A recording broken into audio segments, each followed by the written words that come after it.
Hello, everyone, and welcome to Conversations in Horror, the podcast. I am your host, Kevin L. Powers. I'm also the owner and operator of Something Wicked Entertainment and Events, and I'm going to welcome you to my program in which I discuss an individual horror film from any different decade and any different subgenre with my special guests. Now, normally we take this film and we take it apart, critique, analyze, generally have a discussion about that film. Now, you are all really in for a treat, as this month is our month of franchise month, and we are delving deep into a lot of different horror franchises this month by focusing an individual episode on each film in that franchise, but releasing all those episodes during that particular day. So you have one heck of a great listening experience for either that single day to listen to all those episodes or over the course of that week. Now, the franchise we are talking about now is the Phantasm franchise from director Don Coscarelli, but today we are discussing the film Phantasm II from 1988, and joining me on this conversation I have Mr. Dave Watkins and Mr. Thomas Tellerello, and I want to thank you both for joining us as we continue to delve into the mortuary. The mausoleum and the mortuary. And all that good stuff. Why, thank you, Kevin. It's been a pleasure. So, if you have not listened to the previous episode in which we discussed the first one, that's perfectly fine. Some of the stuff will be reiterated in this one. And then, of course, we will hope that you have seen the film already, but if not, you have the opportunity to stop this recording now, go back and watch that film, and then come back and listen to us talk about it, or you can just enjoy. Let's not go that far. Just like keep listening. It's fine. Just keep listening.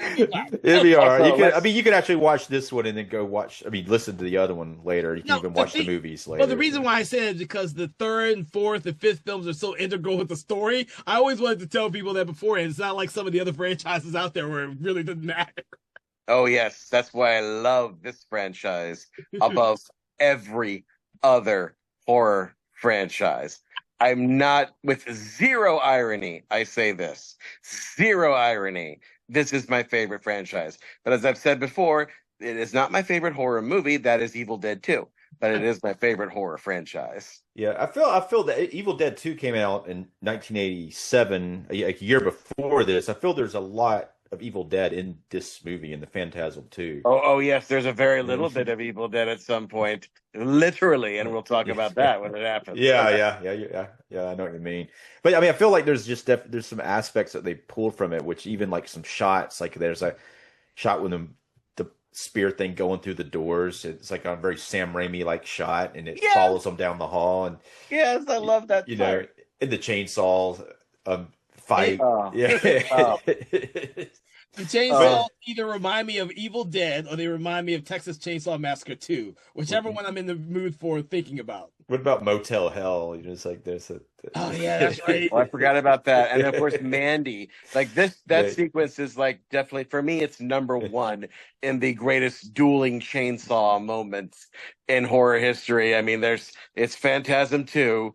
Then of course, Texas Chainsaw Massacre 2. Between Leatherface and Dennis Hopper, and then like everything else is gunning for a third. Yeah, it's a good chainsaw sequence in this one.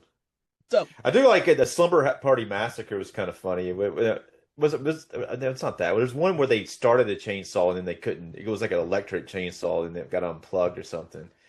Yeah, for sure. I love dueling chainsaws as an idea. We're getting way off topic here, but I promise we'll get it right back. But and we're getting also super way ahead of ourselves here. But you mentioned it right now, Dave. But I'm just gonna say, part of the sheer fun and enjoyment and childish glee I have watching the third act of this movie has a lot to do with the dueling chainsaws thing. And I think it's funny how in horror history, there's not a lot more scenes like that.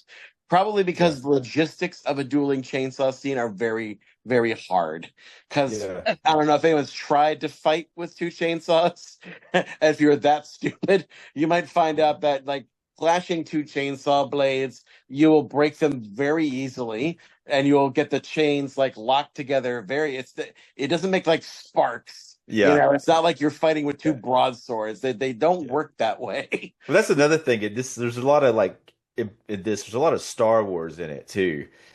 I feel like that, even like, like that sort of chainsaw thing, and you've got The you got the lightsaber. ball, yeah. There's actually like that one time one of the spears like it starts to turn red, like a red beam, and it actually makes like a lightsaber sound. It's like zoom when it Yeah, comes out. But I do yeah. feel like he's a big fan of Star Wars.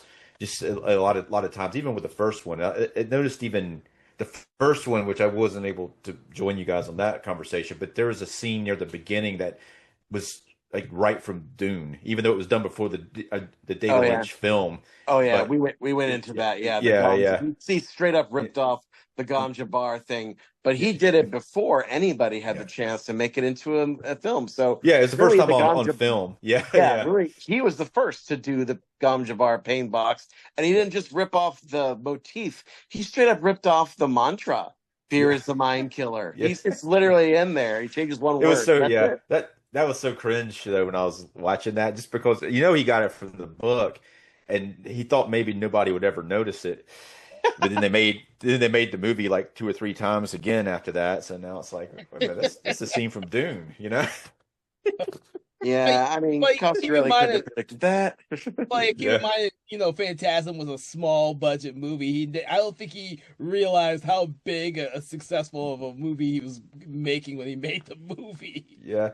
I think I saw the first one before the second one, but I've always liked it. This one's a lot bigger of a film. But I did appreciate the first one. But the first time I saw it, which it's made in 1979, it has a very late 70s feel to it, and the characters' hairstyles look like very off-putting to me the first time I saw it. Now I appreciate it more, but it was like just odd. But it is very creepy, just the hanging around the funeral home or the mausoleum. Well, Yeah, did you which notice that the yeah, cinematography is super different between this one and yeah, this Oh and yeah, Phantasm 2? yeah. There's a lot. This one's like this one's like a lot bigger, and I remember seeing this one on television, and it has a lot. It reminded me a little bit of Nightmare on Elm Street too, or not Mm, Nightmare on Elm Street Part Two, but Nightmare on Elm Street as well. mm. But it has like aspects of a bunch of different things. But it felt they were playing it with other movies like that. Now, 1988, this was when it came out. Now, the movies that came out were Child's Play, Nightmare 4, The Blob, which is really awesome and kind of similar to this. mm. They Live, Killer Mm. Clowns from Outer Space, Maniac Cop, Pumpkinhead, Hellraiser 2, Return of the Living Dead 2, which is another one that they would play a lot with this, and Halloween 4 and Waxwork. A lot, a So you're lot of saying really it was a good awesome horror year? films. It I was was an like, you awesome said it was year. a Yeah, good this is one of my favorite years, actually. yeah. I was like, that's a good year. You just Yeah, yeah, like I remember every one of those movies. They were both, yeah, yeah. you know. These are the films that I was watching. Like, I wasn't old enough to watch them when they first came out, I don't think, but I was able to watch them like a few years later, and they were playing these on TV, and they were like the ones that I would watch regularly, almost all of them. So, some of them seem a little weird. Like I wouldn't have thought They Live was made in the same year. I would have thought that was made significantly like before all of this stuff. Yeah, They Live kind of feels like a 90s movie to me in Yeah. a weird way. You think it's the '90s Yeah. movies? Great, Dave. I thought you were thinking it was earlier. Yeah, I thought it was earlier, but Thomas thinks it was later. It seemed to Well, me it seemed a little I think it's earlier, but I maybe. think to me it's because like the cinematography in that is very crisp and very urban. It feels more like an early 90s type thing. I guess Yeah, Carpenter's cinematographer was just kind of very forward thinking. I associate the 80s with more like something like this movie, which has very kind of subdued colors, but everything there's a lot of blues and blacks and also a lot of like kind of sometimes fuzzy lines. It's not the yeah, some shots are just like not quite in focus, but that works to this movie, which is supposedly sure. probably mostly a dream.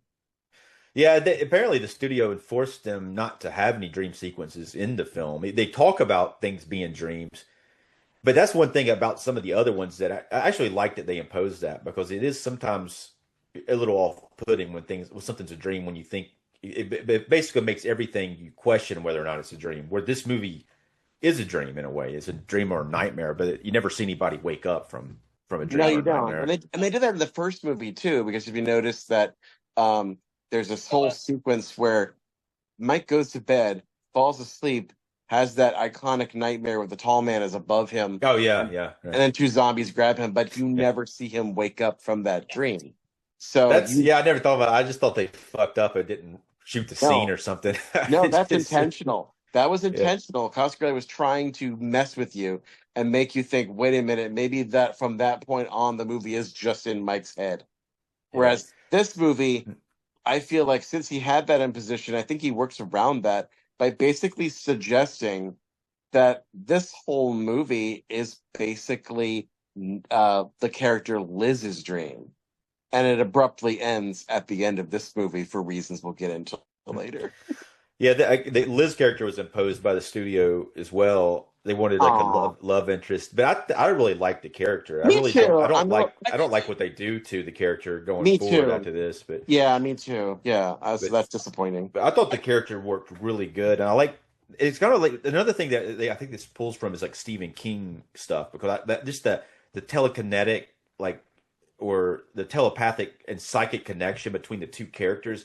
Um, Liz Yeah. and Mike, who were writing to each other or writing about each other. And this is way before the internet, so they couldn't. Now you could just Google somebody or Facebook them, go on Facebook and click their name in. She found Mike Yeah. I on mean, Facebook.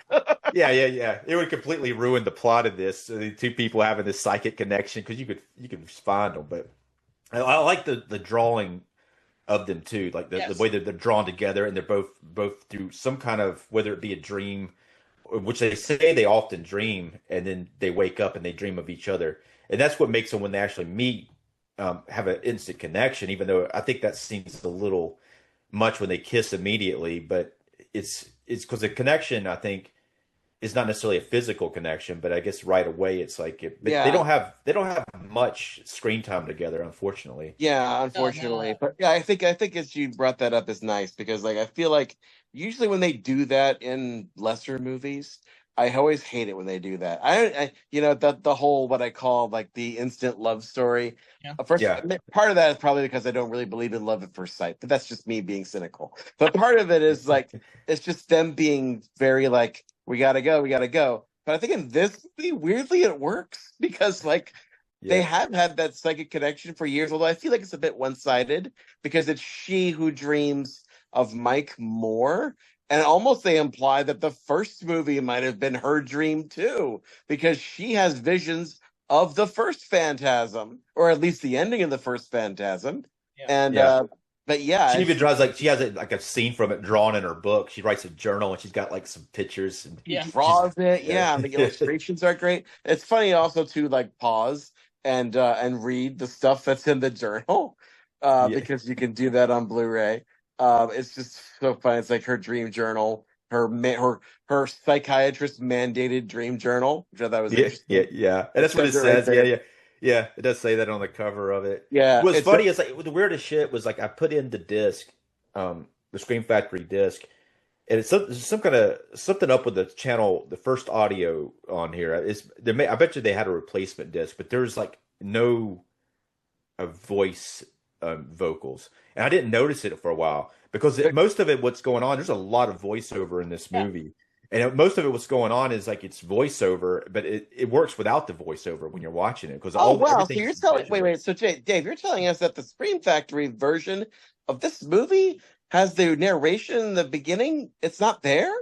Well, it is on channel 2. Like you have to change it to audio 2. On the Oh, audio one's like messed up. I think like I'm pretty sure they had issued a replacement disc, but I ended up getting mine from somebody on eBay. I didn't even notice it until I was watching it this time. that is weird. Yeah. But then the second one is the right. I mean, they have everything in there, and then the third one's the director commentary with Reggie Bannister and Angus Scrim. That commentary, by the way, ladies and gentlemen, is golden because it's so great. Because on the commentary, you've got Don Coscarelli, you've got Reggie Bannister, of course, who's Reggie the Ice Cream Man back again, and you have Angus Scrim, who plays the tall man. But what's great about this is that he starts off the commentary as the tall man. Yeah. It's funny that he does. And it's the weird thing was like the other commentary for the first Phantasm, he was so awkward. Like it seemed like anytime Angus Scrim talked in that, it was awkward. But in this one, he seems like right in line with everybody else. Everybody is on the same page. But it's like almost every time he's talked, he just said something really bizarre off the wall, and everyone's like, took a beat, and they're like, okay. So, anyways, because he was a bit of an odd dude, but is the tall man, and the tall man was had such an iconic look. He did. They both, him and Reggie in this one, I think their acting is so much better than the first one. Reggie is golden in this movie. He does so many great things with his face. But it's like weird though. I gotta like him in the first one just because of what he does in this one. But the acting was always it's not like it's just not as good. It's like it feels like almost like they weren't very experienced actors, but it did have that kind of was a bit of a charm to the first one too, that they weren't that experienced. But it is interesting the way that just even the tall man who was great in the first one, to me, when he appears in this one, he seems like more in tune with the character. Oh yeah, and especially when you get to Phantasm III, he's even better. Yeah. But yeah, I figure while we're mentioning these actors and the players, I think it's probably a good idea that, I mean, we've already mentioned the players who are important. The big four actors from the first one, so we won't recover them so much. Except that I will add something I learned about Reggie Bannister that I did not know, that I learned from the commentary, which is that Reggie Bannister actually did work at a mortuary. Yeah. He did actually learn all the ropes of what it is to be in a mortuary. So in between movies too, it's weird. I think that is cool. Yeah. So that he says in the commentary that by the end of his tenure, he believes he confidently could have embalmed the body, but apparently he never got the chance to. He did say in the same commentary that he tried to talk to the director about the embalming scene, like tell him how this isn't really how it's done. The director's like, Reggie, this is a movie, so. Yeah. Also, let's not forget here. This is the tall man is a entity from another dimension, another planet, who's running a funeral home, and he's got a very specific, weird kind of like industrial complex he's going on here. Of course, he's going to bring technology and methods from his home planet. Of course, it's not going to be like what it usually is. Although I will say, I think this is the one Phantasm movie that shows us the most of the tall man's operations and what the day-to-day is actually like, which is very interesting. There's a lot, There's a lot they seem like they felt like a need, which helps, I think, because the movie's so bizarre. They did a lot of explanation in this, especially through the voiceovers that was probably super studio imposed as well. But something about the voiceover stuff actually does work. I think you are going to try to get into talking about the Mike Pearson character who's recast in this one. Oh yeah, it was Michael. Yeah, so Michael Baldwin, of course, for those of you who don't know, was Mike in the first movie. He was 13 years old when he did it, and it was not his first movie. It was like his second or third movie he had done. But he was, he originates the character. But let me say something about him real quick, since I wasn't on the first one. I thought his performance in the first one was really top notch, especially as a kid actor. It was like some of the other guys seemed like of all the actors in the first one, I thought he came off the best. Yeah, and it's really sad that they couldn't use him in this one. But what happened was, apparently Dino De Laurentiis, in his wisdom, decided that the movie was served better by a more quote unquote experienced actor.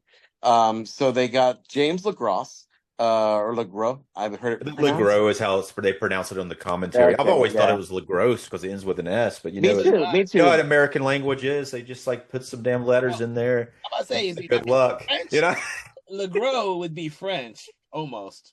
Yeah, I'm pretty sure. Yeah, it's supposed to be French. But apparently he had done some really good movies, like Drugstore Cowboy by Gus Van Sant. Well, he's a great actor, though. I like James LaGros. He's good in this movie. I just don't like his look, weirdly enough. I mean, I don't know what it is. I don't like his mouth. I think that's what it is. Yeah, I know it's not his fault, but I just don't. That's funny. I feel the opposite about it. I actually thought it was an improvement, but I mean, I like the way the other guy did it as a kid, but I thought that he really embodied the character here. But it's weird they switch back to Michael Baldwin after this, but it would have been nice for them to be more consistent and kept the same actor going forward, or either the way I get around it. I'm sorry to interrupt you, but the way I justify it in my brain is that, like I said, I think this whole movie, as we see it, is really just Liz's dream of things that really did happen. Because if you just take this movie at face value, you might think that, okay, well, freaking Phantasm 2 didn't even really happen. This is all just Liz's dream. But Phantasm 3 goes beyond her and straight up references and shows clips from this movie too. It's not like Phantasm 3 pretends this movie didn't happen. It totally does not do that. This movie did happen. It's been a while since I've seen the third one. Does it have James LeGros in the flashback? They avoid no, that, right? No, you don't see his face. Yeah. You don't see LeGros' face. No. But you see his body. You see him in wide shots, but no, they don't have LeGros' face. But it's just like but what's funny is like, Michael Baldwin is in this movie in the flashbacks as young Mike, and he gets credited for that. Yeah, that's nice. But what's weird? Not only that, I don't see it as a archive footage credit, even on IMDb. I wonder if they actually shot something with him. No, they didn't. They did not. And then they used the body double for when they throw his character out the window. Yeah, there's like a lot of him in the beginning. It was like Lori Loughlin is a stunt. Yes, like she is. She totally is. Yeah, but he's in a lot of scenes in the first like 5 minutes, as she's in a lot of scenes just wearing a wig, acting like she's him, and Reggie's like carrying him around and stuff. Yeah, that's right. Yeah. That's totally right. So James LeGros replaced Mike in this one because Daniel De Laurentiis. The also new person coming by here is Paula Irvin as Liz, the psychic blonde, as I refer to her, and the love interest. And then coming up on the rear here, we have Samantha Phillips as Alchemy, the seductive girl out on the highway that Reggie says, "Man, we're lonely, man. I gotta pick her up," and she's bad news. Yeah, no, she's from Perigord, which is where they're heading. So it's not like she's bad news. But she is. Bad things happen to her. But even more than but she's seen earlier in the film though, because she's that cadaver. They see her as a cadaver on a table and she disappears. I don't know. The character is very mysterious. Yeah, there's a lot we could discuss about Alchemy. She is she is part of the central enigma of this movie. And Samantha Phillips herself, I think she's a pretty good performance, except for a couple of some emotional beats that she just kind of is out of her depth. I mean, but it's okay. This was literally her first movie. She went on to star in such sensitive and important films and TV series as Hot Springs Hotel, Andromeda, The Pleasure Planet, Alabama Jones and the Busty Crusade, and of course Menno's Mind, where she played Kathy, the resort's whore. I've seen all of those. No, not really. Of course you have. I'm kidding. I haven't. But that I like her chemistry with Reggie. It works. It works really good, and it shouldn't, but it does. Because she's like a lot younger than him. Reggie's whole family was just killed at the beginning of the movie, and he's already trying to bed the first thing he sees on the freaking road. Well, we don't know how long. No. It's been a long time, though. It's not like that. It's not like that. Don't give the viewers the wrong impression. Okay, his family does die, get exploded by the tall man, literally. We never even meet them. We're gonna meet them, but we never see them ever. But they get killed. There's a funeral. And Reggie says that they go off on the road. They suit up, which we gotta talk about that. They get all their weapons and stuff, and they go out on the road and search for the tall man to go track him down and destroy him. That starts a road trip that lasts conservatively at least 6 months before they pick up Alchemy. He says that we've been out for 6 months. Yeah. It's okay, and not. I mean, it's okay that he has wants to have a side piece or whatever, but it's not a side piece. His wife is dead. There is no side piece. Well, it's he is the piece. But it's as far as that journey, and they have that car. It's like with the Barracuda or the Cuda, the Plymouth 1971, and then it kind of reminds me, which was later than this, of the show Supernatural. It's like that's the two brothers get together and then they travel in the Impala, but they it's kind of, I mean, that's later, but again, that does have a similar feel to this. I really like the journey that they take. Me in this. too. Yeah. Me too. It made me feel like almost like this movie, especially the first half of it. It feels like an abbreviated version of a late 80s Phantasm TV series, like a syndicated TV series. What it would look like is like Reggie and Mike just go from town to town each episode in search of the tall man and run into monsters that the tall man has left behind, or they run into the tall man occasionally. They fight all different kinds of weird, and they discover more and more about the tall man, or maybe the tall man does different things to do just expand his empire. They run into different characters, they pick people up, and they go so many things. Yeah. It could have been like Supernatural. It could have been like Yeah. something we might have seen on UPN back in the day. You know? Yeah, and it was cool. It is cool. It also adds a lot of mythology to the story. Like when you see, because before you don't know that he's tearing up the whole town, which is also kind of feels a little Stephen King like. But they go from apparently going from town to town, destroying the towns, which he didn't really do in Morningside, or I think that's the name of was that the name of the place or the name of Mornings? I don't know, because the hospital is also called Morningside Psychiatric. Yeah. I think that maybe it's called Morningside, but in that original town that they lived in, it didn't seem. But that was from the first film. But here, it's a new thing they've added, which actually does. It's kind of cool. They're able to go from town to town and see the remnants of what he's done to the towns. Mm-hmm. Yeah, and it's funny how nobody seems to notice. It's like if I think in this day and age, like if even if like a small gas if even if like one like one town all of a sudden had like a catastrophe and everybody like it was just destroyed, and there would be. It'd be on actual news, It'd be on the news, or there would be some social media thing. Social media ruins all the this kind of post-apocalyptic stuff because everybody's just going to know about it immediately. Immediately, yeah. But I think it's funny how like he starts off small. It's a very strange kind of invasion that he's doing, where he just kind of goes from town to town, goes into a local, basically takes over whatever mortuary they have, and eventually just starts turning people into little dwarfs. But we find out that not only does he have the dwarf, or as I call them, zombie Jawas. That's another Star Wars thing. These things look like the Jawas from Star Wars. Yeah, we mentioned that in the first episode. But on the director's commentary of the first one, he actually said that wasn't Star Wars was being made at the same time. This was somebody told him about it, and he was like, "Son of a bitch." But you do see a lot. You do see a lot more of the dwarfs in this one. They did. Practical effects for them are phenomenal, because we actually see a lot of faces for them. Yeah, you see a lot. Whereas in the first one, they're covered up most of the time. You see very little of them. They're kept in the shadows. I thought it was like that they kind of revisit a lot of scenes or redo some of the most iconic scenes from the first one, like that one in the mausoleum where the one comes around the corner and disappears, which was always like that in the first one. Some of that, like not seeing it, worked almost better than seeing it, because it was just kind of like, what was that? But they're called lurkers. They never say that in this film. I think they may establish it later on. Well, no, what it is, Dave, is like, no, the spheres, the chrome spheres of death, as you're talking about. Yeah. They don't call them anything here except the spears. Yeah. Eventually, I think in 3 or 4, they call them the Sentinel Spears, which became their official name in Phantasm lore.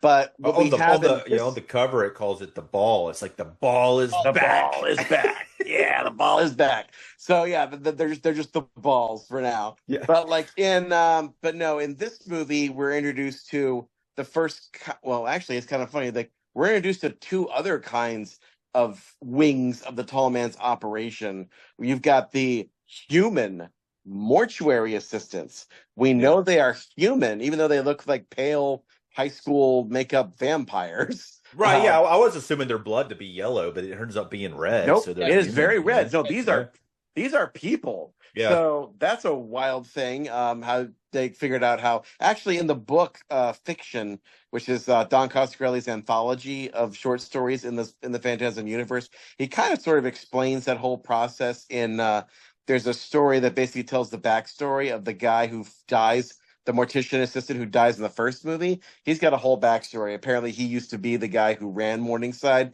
before the tall man came. That makes sense. Yeah, but what happens is like apparently Tall Man is able to not only shapeshift, not only turn parts of his body into bugs and tentacled monsters, uh, he also can apparently manipulate living people's psyche and basically enslave them hypnotically. But also, I think maybe it's kind of an aspect of these people are sort of kind of like those poor, unfortunate, like Jewish concentration camp prisoners who were actually working with the Nazis and helped load people into the furnaces during. Yeah, It's the same kind of thing. you But know what like they the were other, yeah, you know what they yeah. remind me of is the Halloween 3 robots. Oh yeah, This is what kind of what they look like. Right. Yeah. that's a good reference. The other thing that we were introduced to in this movie is not the lurkers. That comes in part 3. The lurkers are the proper zombies that work for the tall man. And I think the workers are a little problematic because if he can just make straight up normal sized zombies, call them lurkers, and have them do his bidding, why the heck would he even make the dwarfs that whole and to begin with? That seems like an extra step in the process. But okay, anyway. But There's a zombie in this movie. yeah, the Gravers. The Gravers are what we called. And apparently they are, I think they are zombies, but again, they also bleed red blood. The only reason we even know that they're a separate thing is that they got the gas masks on, and apparently they're the grunt work of the tall man's operation. They are the ones who dig up the graves and Mike actually calls them the Gravers too. Zombie in the movie too. Oh yeah, but that's spoilers. We get that later on. But Mike actually calls them Gravers in the voiceover, so it's like they're as it's going, and this one specifically, they're able to, because of the voiceover, they're able to like tell you what things are named, and he knows this. He's like, oh, I know this because I dreamed it. You know, that's what they're called, Gravers. That's good. That's good logic there, Mike. Yeah. But yeah, so it's just like, so we start with the zombie Jawas trying to kill Reggie, but I love the way how the transition from the old footage in Phantasm to the new footage in Phantasm II. And it's just like, it's almost seamless because it starts off with just the semi cinematography and then close up on the new tall man and he says, boy, and then bam, we're in the new stuff. We're in the 80s. Reggie looks exactly the same, so the illusion is pretty good. Yeah, he just like dyed his hair, but that's it. Yeah, that's all they did. Yeah, and he's got the guitar, and he puts the guitar down. The guitar disappears, and then it comes back again. But that's okay. Did you notice that? I noticed they pointed that out on the commentary. I didn't notice it until they pointed it out. I noticed it the second time around. Yeah, but it was I mean, he said he got a lot of flack from it. That shit happens, so it's easy to man. Do. Yeah, it's easy. But I love how Reggie is surrounded by zombie Jawas. And he's trying to save Mike, who's been pulled through the mirror, and we find out that no, it was a zombie Jawa who pulled him through the mirror in the first movie, apparently. Well, yeah, because I told you at the end of that one, it did not look like any of their hands. It looked like giant hands that pull him through the mirror. But I guess in the second movie, they had to justify that since you're actually seeing what happens afterwards. And so it ends up being one of them. Almost felt like when he went through that mirror at the end, it was going to be like the mirror in House when he goes through the mirror and medicine cabinet. I felt it was going to be like that, like another dimension that he went through. That would have been cool. Yeah. But how did that's the thing? It had to have been though, because they come through the mirror, so it had to have been, because you can't. I mean, I guess he could have been on the other side of the mirror. I guess maybe on the other side of the wall. But to me, I thought they were coming from another dimension and dragging him into it. Well, because it's like pitch black inside that mirror space, that you can easily imagine that. Yeah, I can see why I think that. I think the same thing. It would make sense as much of other stuff in the series. Yeah, but like I love how like he's surrounded by Jawas. He doesn't have a gun. I mean, he's got a shotgun, but he can't find the bullets. I love the jump scare when the first little zombie Jawa grabs him. And then, I mean, I will say that there's good jump scares in this movie, but not as many good ones as were in the first movie. But he's surrounded by them, and I love how he uses the stove as like a self-destruct mechanism for the house. There's a lot going on with the stove. It starts off like the first time you see Liz, the very first scene, she's turning the stove off. But I guess that's her feeling like this could happen. But it's a premonition. She's psychic. She thinks that's going to happen to her, because that's what you would think if you have these these images. Like, she has seen this whole scene that we are about to see before. This is a recurring nightmare for her. Yeah. So yeah, she's seen it a million times. We're seeing it for the first time, which I think is pretty cool how they do that. But yeah, he turns all the knobs, turns off the pilot, is like, burn you mothers, and blows them up, which is great. And apparently that house was a real house that they blew up. They just built a second story because that house was apparently in the path of a highway that was going to be built, so it was going to be demolished anyway. So they just rigged it up with some C4 and boom. Yeah, he said they paid $500 for the house. Oh, geez. Yeah, because they had to pay more they had to build a second story, so they had to pay for that. But they apparently, it looks really great. The explosion looks cool. He said they had 6 cameras set up, and they used it twice in the movie because the second house gets blown up later, and they use it again. But that's so cool because they really do look like different houses. Because the tall man later blows up after Mike spent years in the mental hospital trying to convince the doctors that he's better now and doesn't actually believe any of this really happened. Then they come out, and that's when Reggie's trying to drives him to meet his new family, and then he gets a vision that the tall man's turning on the gas in Reggie's house and gets some petty revenge on Reggie by blowing up his family the way he tried to blow up his Jawas. Yeah. But it's the same house apparently, which is pretty awesome. And they blew it up once. And I love how Angus Scrimm, total professional, had a huge explosion happen right near him. And it must have been so loud, but he's just like unmoved. Yeah. And well, he's the tall man.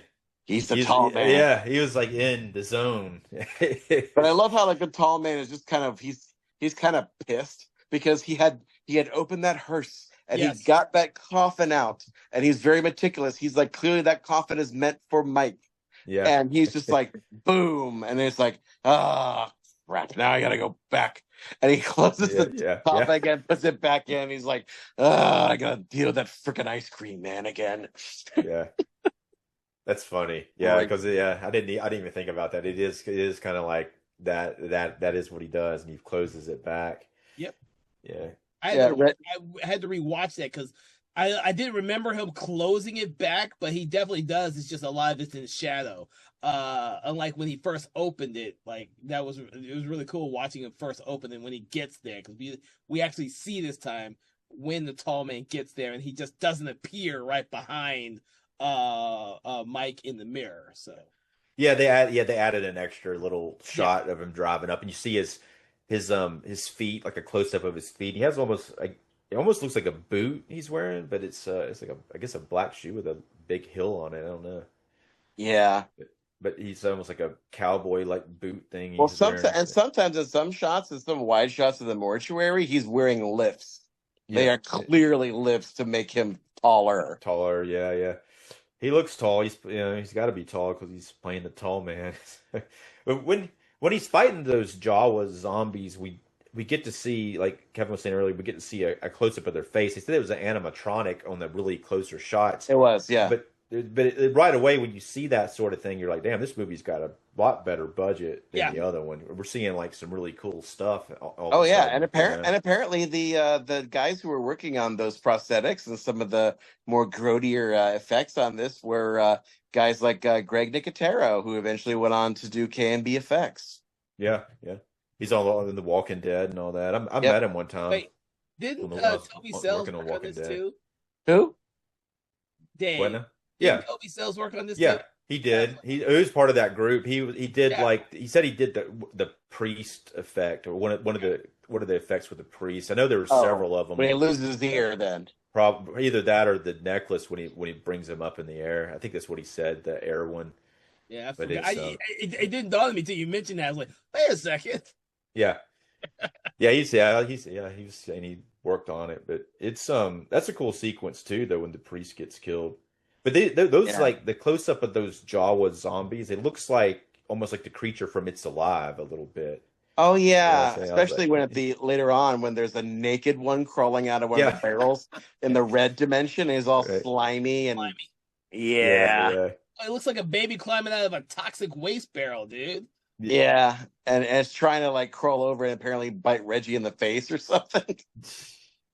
And all Yeah, those visual effects look great in this movie, by the way. they do. They do. They all look amazing. And I love how, and speaking of cool sequences, well, I love the whole like let's go shopping sequence where they get all their weapons, most of which they do not use, like the huge bush axe I wish they had used. But that's where they create the flamethrower, which is basically like the three gas tank flamethrower that Mike uses, and also, of course, the iconic quad shotgun. Right. That was Yeah. only thing missing from the first movie. It is created in this movie. Yeah. So every time I watch that sequence, though, it reminds me of the sequence in Arnold Schwarzenegger Commando when they do the exact same fucking thing in there when they go shopping. And I seem to want to think it's happened before, but that's like the iconic thing I remember from that movie Commando is that whole sequence where he goes shopping with Ray Don Chong's character. That's funny you should mention that, because the sequence that this movie reminds me of is the shopping sequence, the much longer shopping sequence in Bill and Ted's Bogus Journey. Oh, geez. Of course, Commando was 1985, so it was before this. But this scene, I didn't see Commando to probably a few years ago for the first time. But I grew up with that movie. Yeah, it's great. But this scene always, I always thought this was a cool sequence when I first saw it. Yeah. Just because it almost seems like they're in that kind of apocalypse type of situation where they're going from town to town, and then they end up in this almost deserted like place where they still have some tools they can make, and they end up leaving money too after that because they're not crooks, I guess. So they're just gonna throw some money down. Yeah. But if it's like an abandoned town, like who's gonna take the money? I don't know. Maybe that's the one place that is occupied. I don't know. But like Reggie, I love how there's that shot where he's got one double-barreled shotgun on the right, one double-barreled shotgun on the left. He looks at it, puts two and two together. It'd be like it's pretty cumbersome too, though. They saw it off, so it's a sawed-off four-shot shotgun. Because he makes a comment like it's like too far. Like a shotgun would be too far away. They got to get something that they can hit closer. So that's why they end up sawing it off, so they could just blast whatever's in their way. And not only do they saw them off, because originally it was just a straight thing, but Reggie Bannister decided that it would spray more effectively if they did like cut them at an angle. Yeah. It looked cooler that way anyway. Yeah. But apparently, from what I have read, that shotgun, yes, they did. It is a prop, but apparently it did work. Wow. It did actually do what it was supposed to do. And Reggie did fire that thing. And apparently the origin of the quad shotgun is detailed in the very first story of Coscarelli's book Fiction. Okay. Yeah, because apparently in that short story, I'll go over really quickly. I can't remember what it's called, but it's the very first one in the collection, and it is literally Reggie's experiences as a Vietnam soldier. Because apparently he was in Nam and he was an infantryman, and at one point some guy that he is rescuing or something shows him how to make a quad shotgun, and he makes a quad shotgun in Nam and uses it.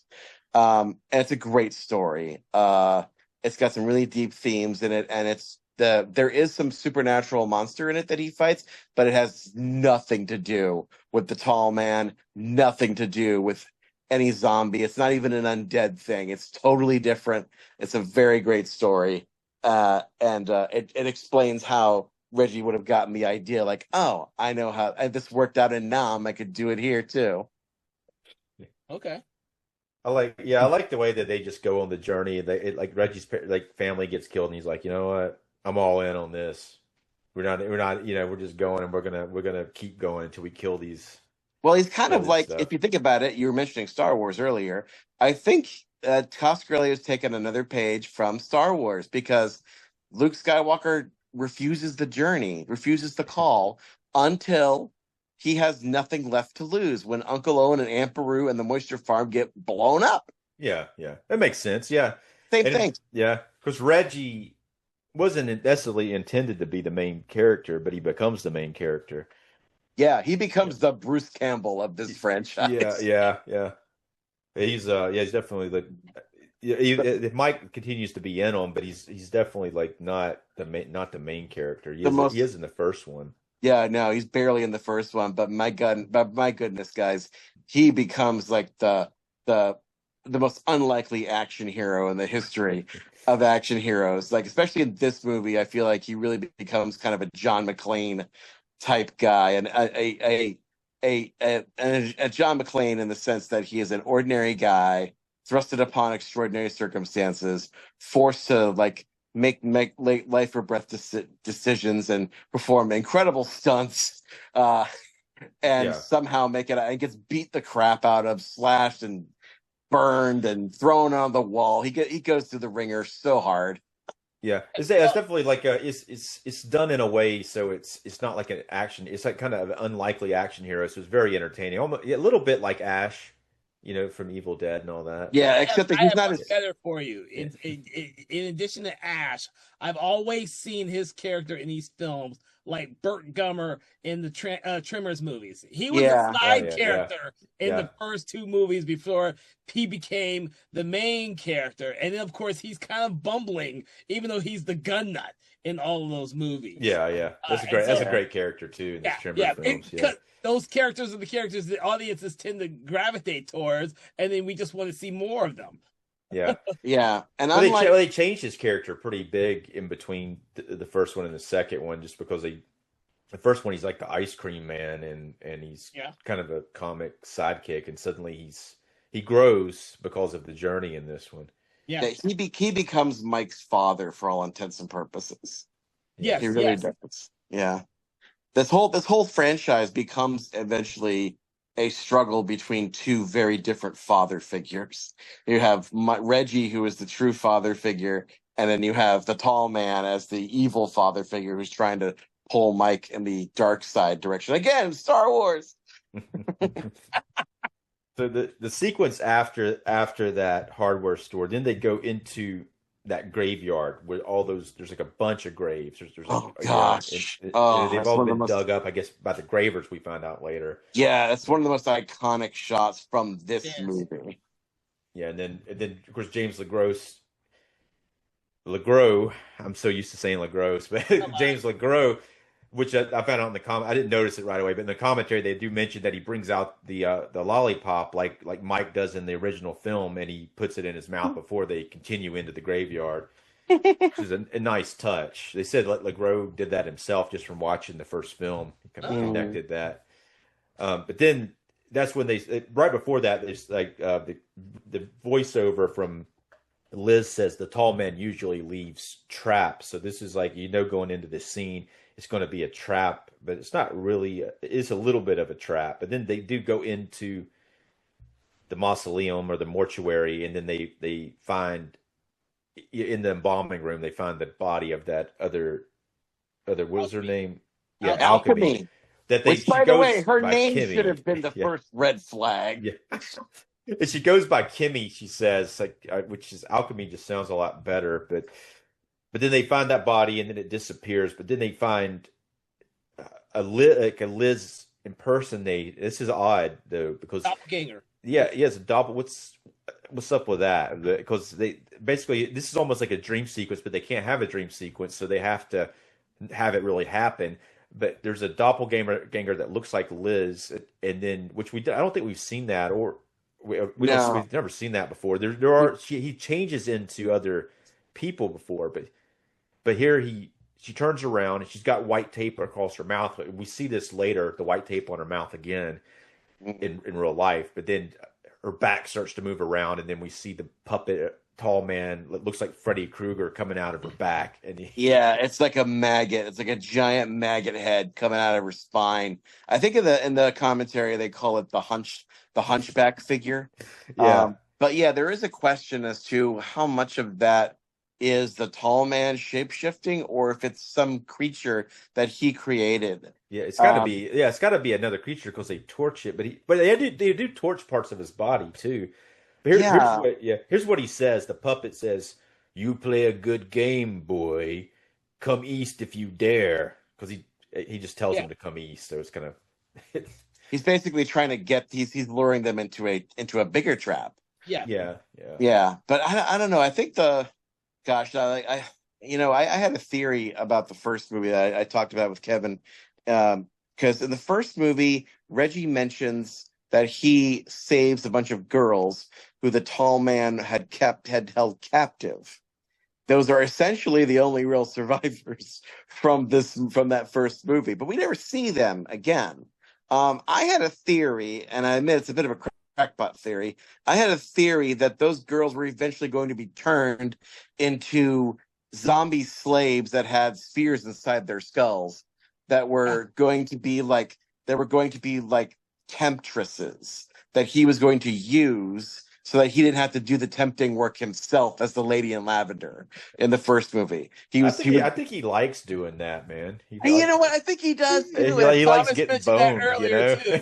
He mentioned that too. I was like, because you know what? The tall man is having sex with with Tommy at the beginning of the first one. Before Tommy says they finished having sex, and he's like relaxing before she pulls out the knife. So I'm like, you know what? If he just wanted to kill Tommy, he could have just waited till he got him by himself and killed him, and not gone through the whole sex act. So Thomas, he must like that part of his job, or maybe the tall man is just a very mannered. He's all about manners, and he wanted to let Tommy finish before he killed him. He just thought it was it's the least he could do. Very, very. It's definitely the polite thing to do. Manners maketh the man, I guess. The man, yes, he's a very civilized looking monster. But there's also this movie kind of expands that question as to how can he, what does he shapeshift in? How many tall men exist at the same time? Which is a big question later, because this creature seems to me like a remote creature. I don't think the tall man is actually there physically. I think he's remotely controlling the hunchback creature. But there's the question of, I'm sorry, what were you saying?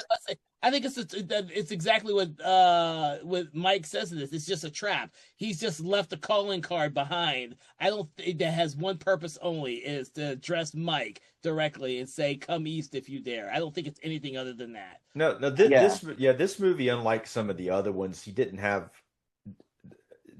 didn't have complete control over it, and he had to do certain concessions. So I don't know how much of the mythology builds it, but I don't know if did we ever see that again in the other films? Not really. If we're permitted to go forward a little bit here, they don't. Like I said, they're in part 3. You do see the lurkers, who I would call them just proper zombies, and apparently those creatures are basically an extension of the Sentinel spheres. They've got spheres inside their brains. After the spheres have drained the blood from their heads. And then the tall man has had the chance to embalm them. He puts a sentinel spear inside their heads, but really you find out in Phantasm 3 that the spheres are in fact zombies themselves, because they have the brains of the person that the spheres killed inside the apparatus. So he shrinks their brains basically and puts them inside the metal case, sticks the sphere inside their brain. It's not the same kind of sphere that patrols and has the blades and everything. It's a different sphere, but he sticks it in their skull and smooths it over basically, and bam, they have a lurker. So that's that creature. Problem is that they suggest that's kind of what's going on. Spoilers, by the way, with Alchemy's character, because you see her very naked, dead body on the table, on the slab, with stitches on her chest. Later on, when she picks them up after they are victorious seemingly in their destruction of the tall man, destruction of the mortuary, although Reggie does not close the portal gate like he did in the first movie. He should have, but anyway. But then Alchemy comes by with a hearse, picks him up in a hearse, and then Abracadabra, turns out that she has that scar in her head, the circular scar where a spear could have gone. So I thought, oh, she was a lurker the whole time. She is the first lurker that you see. And I thought that for years. But then when I rewatched this movie, I realized when you see the tall man at the end say, it's not a dream, basically. It's not. When you see him, though, he's got a scar on his head. He's got a circular scar where a sphere would have gone.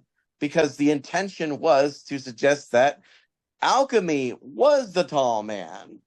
In fact, they were gonna there was an effect sequence where they were gonna show the tall man kind of come out of the shell that is alchemy, but the effects work didn't look very good, so they cut it. So there was intention. They're supposed to believe here that alchemy is the tall man, which, by the way, again makes some weird sexual stuff that happens with Reggie especially weird and awkward. Very awkward, yeah. If you believe that she was always the tall man, but then it's the question of maybe she wasn't, or maybe because there is an interpretation that maybe alchemy got turned at some point, and if so, when? Here's what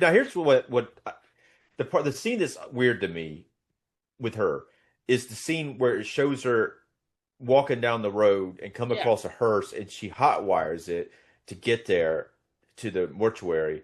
Yeah, it's weird that it shows that scene because it shows her acting on her own free will by herself. Yeah, getting in the hearse. So if she's changed, it would probably be between that scene and the later one. Now there's a continuity issue as well because the last time you see her before that, he tells her to take Liz's car and get out of town. So why is she walking down the road if she apparently has access to Liz's car? Well, because actually there is a scene before that. I don't remember when it happens, but there is an insert scene where you do see her with Liz's car, and she gets out of Liz's car, opens the hood, and it seems like the radiator. Actually, you know what? No, the hood is already open.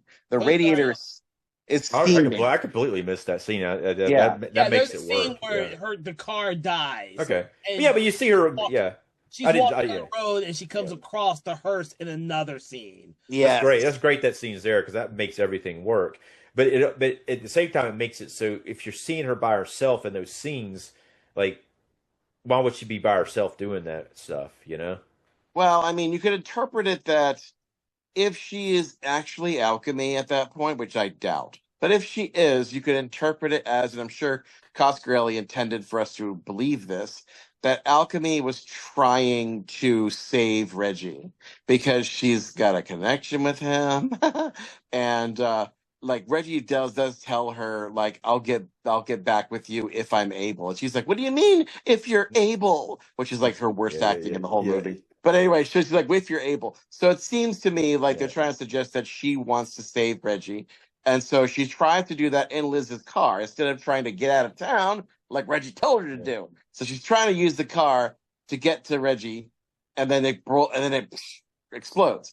So then she goes and finds the hearse and decides to use the hearse to pick them up. That's face value. I think my cockamamie theory is, and I don't think it's all that cockamamie now that I think about it, I think that she was turned. You either believe that she was the tall man or a tall man zombie the whole time, or at some point she was turned, maybe when they left her alone, I don't know, and she was the tall man and had every intention of intercepting them with the hearse, and that's why she did that. Who knows? Maybe she sabotaged Liz's car so that they wouldn't even have that to go back to and escape with. Of course, we don't know if the tall man enjoys playing certain games. He does seem like he's kind of down to business most of the time when he goes to do something. But if she is the tall man the whole time, why doesn't she kill them before?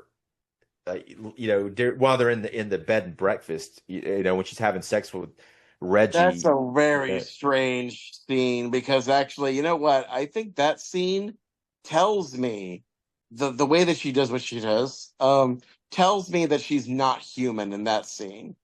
That's because for me. What you say? That is a complete. I don't believe she was turned until after she found the hearse. Well, here's my problem. Here's what makes me think that is because they go. Mike and First of all, Mike starts the fire with a flamethrower, which I think is the funniest thing. He starts a romantic fire with a flamethrower. I like the way the actress acts about it too. Like she's trying to get into the chair that's right by where he's flaming it with and then you can tell it's an superimposed effect, so it's not really there. But the actress is like really hesitant about getting in the chair that he just hit it with the flamethrowers. I know, right? It's great. I mean, I would just catch the whole room on fire, but it's hilarious. It probably would. But like so like Mike and Liz go off to their room to not have sex, but have a mental connection and kiss. Because it's somewhat of a chaste love, but it's a very kind of spiritual, kind of mental thing that they have together. On the other side of that, you have Alchemy, who straight up just like walks back there and says she's going to bed, takes off her shirt, and Reggie just but then she's humping him, straddling him with her underwear on, and his pants are not completely off. And she's like slamming his bald head. She's like, "Oh, I love your head," like into her boobs. And he's like, "Whoa!" He feels like a rag doll. Yeah. So she is A, stronger than him, which I don't believe for a second. And B, it doesn't seem like she really knows how sex works. It's almost as if she's missing part of her brain, like a zombie. Well, I do. Yeah, I mean, I did want to say something real quick just about the sex scenes in general. I mean, I think it's so weird when this type of thing happens in a movie because they go into the mortuary, all this crazy shit happens. They get the girls back, and at this point, they should be thinking about leaving and getting out of town. But then all of a sudden, they're like, I mean, I don't even know how anybody could even think about having sex at all. At that point, you're sitting here, they got booby traps, and they're just worried that they're about to get killed by some supernatural creature. And then it's like, hey, let's go have sex, So we'll be distracted. I mean, I would want to be completely aware of everything that was going on and not like, you know what, let's just go get distracted right now, That's an 80s movie mentality. 80s and 90s. It goes into the 90s where they would have these obligatory sex scenes between characters that either don't have any chemistry whatsoever, or the people have chemistry, but they have to have it in that movie just to appease the audience. That's it's the oddest time to do it though, because they could have had sex with movie like that, dude. I know, but he could have had sex with her like when it made sense, like after they picked her up and they went to a hotel or whatever, and then they could have done it, but anyway, it's just a little bit of a thing that I thought was probably like studio imposed onto the movie. Is what it kind of seemed like to me. I think that's the product of the time, dude. As many of those, again, I don't mind sex scenes. It's just I don't like it when they don't make sense. I don't like it when it takes especially like when you have someone in a scenario where they need to be paying attention to what's going on, and then they have sex instead. I agree with you. It doesn't make sense, but then neither do half the things in this movie. But also, I would disagree that they actually have sex because I don't think they do. There's no contact because she's still got her panties on. He's still got his jeans on. She's just grinding away at him because that's what you do. Whether they're having real sex or not, it's still that's probably even more distracting than real sex because he's like beating the shit out of him. I know it's played for laughs. Obviously. But then they get interrupted by the explosion. Yeah. And she does have her shirt off though, so that does help kind of sell it a little bit. Which is also a reason why you can't think it's the corpse from earlier because you saw the autopsy scars in her body. Yes, I would think that. But then again, Kevin, he is an expert mortician. He would figure out a way to cover that up. Do you think there's any? Yeah. Do you think there's any? Yeah.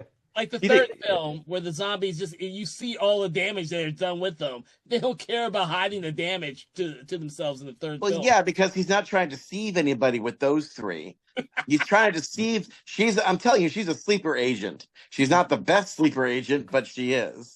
Do you think there's any type of playing with time or either the premonitions, like her body being on the morgue could have been a different time or you know what it is a premonition / dream sequence. He's seeing That's something. possible. Yeah. That's possible. I think that is a valid interpretation Well, of Mike that also scene. says that too. Mike also says that he says that to Reggie when they finally meet Alchemy. He stops the car and he has a conversation. And Reggie asks him, "Do all your dreams come true?" And he's like, he's not sure. They don't always come true. Yeah. Which that scene, by the way, is pretty hilarious. For some reason, they go out there and they're going to go pee in the woods beside each other while she's in the background. It's like the most awkward shit.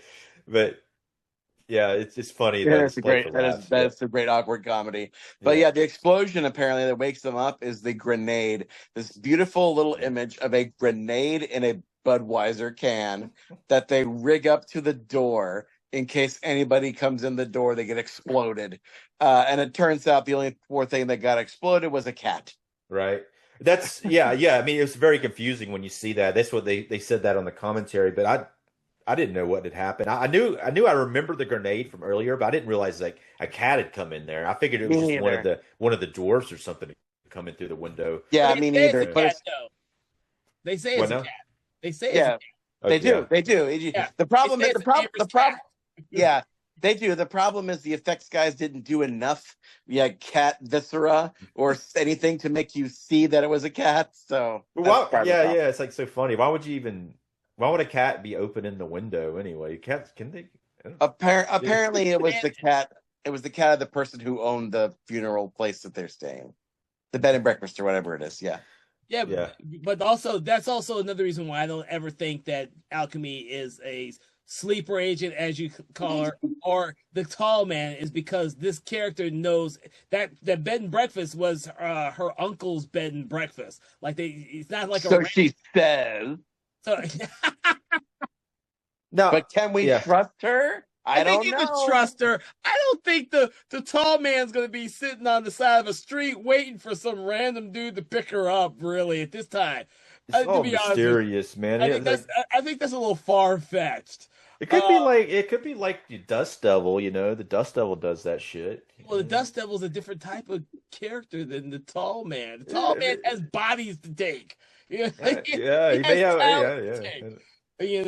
I just don't see the tall man doing all of that. Maybe it was a long con to set up the payoff at the end. Like that was his big joke at the end. Again, like what Thomas said earlier, is we don't know if there's more than one tall man. We know the tall man can be cut off in pieces, and his pieces live and continue to do other stuff. So it's like in fact, also I forgot to mention this. There's a nice little Easter egg in that first mortuary where they find Alchemy's body, not really Alchemy, and the humpback worm thing. There is a cool little Easter egg if you look at the jars on the wall, the specimen jars on there. There are of course organs and stuff, but in one of the jars is this little tentacled insect thing, which you see come out of the tall man, the hole of the tall man's head. At the end of the movie. Yeah, it's kind of a snake-looking thing, like a three mouth opening. Yeah, I thought that was pretty cool. I didn't notice that then. Yeah, I didn't notice it in that scene, but yeah, I did notice the jars on the shelf there. Now, in that town where they go to, Perigold. Now, first it's kind of weird. I thought it was like a budget thing because they go to a funeral. And there's only 3 people at the funeral. I really thought it seemed like a budget thing, but it's like Liz, her sister, and her grandmother. But later on, it turns out that Perigold has been like an abandoned town because when they go to that bed and breakfast, it's all holed up. But it's weird that they haven't left yet. Well, it's like Reggie says. He looks at the neighborhood and there's only one light on. And he's like, they're too scared to leave, man.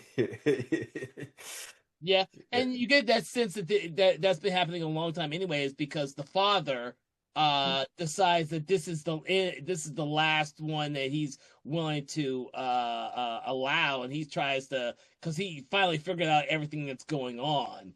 And this is another reason why I don't think the whole movie is a dream sequence, because we're seeing different people's perspectives. We actually hear Mike tell a freaking voiceover, and we hear Reggie has his own voiceover too. Has a voiceover as well. Because remember, we were going to discuss whether or not this whole movie was a dream sequence from Liz, because I had never thought about that. But then they have voiceovers in this movie, and I was like, we have scenes with the father, which none of them should know about. Like he has scenes with the tall man, and he has scenes back at his own place, of which we see Liz's grandfather shows up as a zombie. So it's like the whole movie can't be a dream sequence because we're seeing stuff that none of these characters would have known to begin with.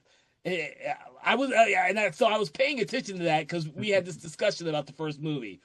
Yeah, I mean, it's I whether Dave's right. yeah. I think Whether Dave's it's right that they were trying. The studio didn't want to see a whole bunch of dream sequences, and so they tried to get around that in this film. I think it does feel that way that they're trying to get around that. Whereas it was much more naturally integrated, like we were discussing, Thomas, with the first film. Yeah, no, I agree, but I still kind of like to think that. I mean, well, I see what you're saying. However, I don't know about y'all, but I have had dreams where I am a character in my own dream, and I could see myself from the outside, and I could see people doing things that I, as a character, would not be privy to because it's a dream, and your mind, your subconscious makes it up. So I don't think it's outside the possibility to think that this still could be Liz's dream, but I do think that it is Liz's dream interpretation of what happened. So anyway, that's neither here nor there. Yeah, it does bounce back between different narrations, so it does kind of. It's got to be more than one person's psyche going on here, but it all feels like nightmare fuel. Like everything that's happening, they're caught up in some type of time vortex that this the space gate brings into wherever the tall man is, where he transports. So there's something going on with all that. Yeah, and I do like that in the funeral scene, which, by the way, the priest you mentioned is played by Kenneth Tygar, who is like been in a bunch of other movies and TV shows. He's great as the stereotypically drunken priest. I feel like every priest who is troubled is always an alcoholic. But anyway, he's doing that. But it's funny. It's funny. Like, it's funny when you see that in movies. It's so overdone, but like they're gonna like take a nip of some liquor, like that's going to be enough brandy, to take the edge off. It's like, they'd really be like snorting some cocaine or something to take some edge off or something. Now that I haven't seen very much. I haven't seen very many cocaine priests. I would like to see more of those. But anyway, so after the funeral, Liz is abandoned by her older sister because her older sister has a family of her own she has to take care of, and she is taking the last train out of town. It's kind of cool that she gets out, Yeah, but I think the reason why that's there is to give Liz and Mike something else in common, because like Mike, she was abandoned by her older sibling, the way that he was abandoned by Jody. They do say that Jody died. I think in this film, they say that the tall man got him. He died in a car accident, quote unquote. But now what's interesting in the Paragord mausoleum, which it spends a lot of the movie in the second half, but it looks a lot different than the mausoleum Morningside. It's so much bigger. Yeah, but it also has the Morningside one, which is really cool. Is very like they're both made out of marble or fake marble, but it's very white marble. This one's a lot like a darker black marble. It's very brown. It has a different like almost like older feel to it. And they got that when Liz goes down the hall after her sister abandons her, and she's walking through this, and she sees the coffin there. It's like it looks like it's been in the crematorium or something, but it's just kind of like a molted, like burnt coffin. Yeah, they never really explained that. They never really explained that was stolen out of the grave. I thought that was like a recently pulled out of the grave one. That's what I thought too. Yeah, that makes more sense. It kind of looked burnt a little bit to me. But it's so I wonder if like the first time I saw it, I thought, oh, that's because the coffins came straight from the red dimension. But I don't know, because the red dimension is hot and it makes people steamy. So yeah. But it's a cool look, and it kind of looks like something out of A Nightmare on Elm Street when you see that. It's like a nightmare, it's like one of those gurneys that they push in. But then you have the tall man scene again that happened from the first one, when he does it to Jody, where she's standing there looking at it, and he appears and he says, "Gravesite service is about to begin." Instead of the funeral is about. Yeah, yeah. But then she stabs him with like some long pin in the finger, and like you don't even see her stab him. She runs off, and then he's been stabbed with it because she has it in her hand before that. So yeah, it's through his finger, and a little drop of his own yellow blood, and he just like nips it with his tongue. Yeah. So gross. Yeah, he seems to enjoy that.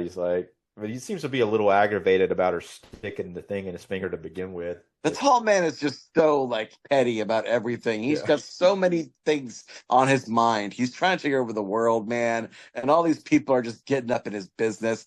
And I would love to see, by the way, like a short film. I wish he'd done this or made a short story of like what the tall man is like on doing the day-to-day operations of a funeral home. Because we know from the first movie he has to go into town at some point to get supplies, because he has that scene for the first movie where he's walking down Main Street in the broad daylight, and people seeing him. What is he going down to the Piggly Wiggly to get, like, tissues for the mourners? Like, what is the tall man like when he's just interacting with the common folk and doing the boring, day-to-day stuff of running a mortuary? I would love to see that. I feel like that scene though may have been, it's almost like It from Stephen King, where he just appears to scare Mike because Mike's walking down the road, and then as kind of an apparition he walks down the road, and it's more for Mike's purpose because then he turns and looks directly at the camera at that point. And so I think it's more of a nightmare like apparition to let Mike know that he's not done with him. Yeah, well, I don't know. There's a game that the tall man's playing with Mike that we don't know yet, and he doesn't know yet. It's a long-term game, or at least it's become a long-term game. I think the game would have ended if he had gotten Mike at the end of the first movie, but he didn't. So it's a long-term game. Yeah, he's dragging it out because he likes it. He's got maybe, but he seems to be all illed up all the time, unless he's having like sex when he's the girl. He's pretty illed up, He doesn't seem to be too happy about anything, He likes to do it, but only as a woman. It's very strange. Yeah, we don't see him. I think he just kidnaps the women. He doesn't do anything with the women other than just kidnaps them. So, and sometimes he does something to them, and sometimes he doesn't. He allows them to escape, like in the first movie. Yeah, I don't know. It's okay. It's inconsistent. We're still fleshing out a world here, guys. Yeah. Yeah, or John Coscarelli is at least. And real quick before we move on to bigger and more interesting and really magnificent scenes in the third act, I do love the scene where before the 3 spheres, because instead of just adding one more sphere, Coscarelli goes the extra mile and he gives us 3 spheres of death. One is made of gold. Yeah. And they come out of what looks like a little mini coffin as the priest was looking at it. And I love the little confrontation that the priest and the tall man have when he telekinetically, so that this movie adds telekinesis to the tall man's power set, and he telekinetically wraps the cross around the priest's neck and suspends him in midair for a little bit and says, like, "You think when you die you go to heaven?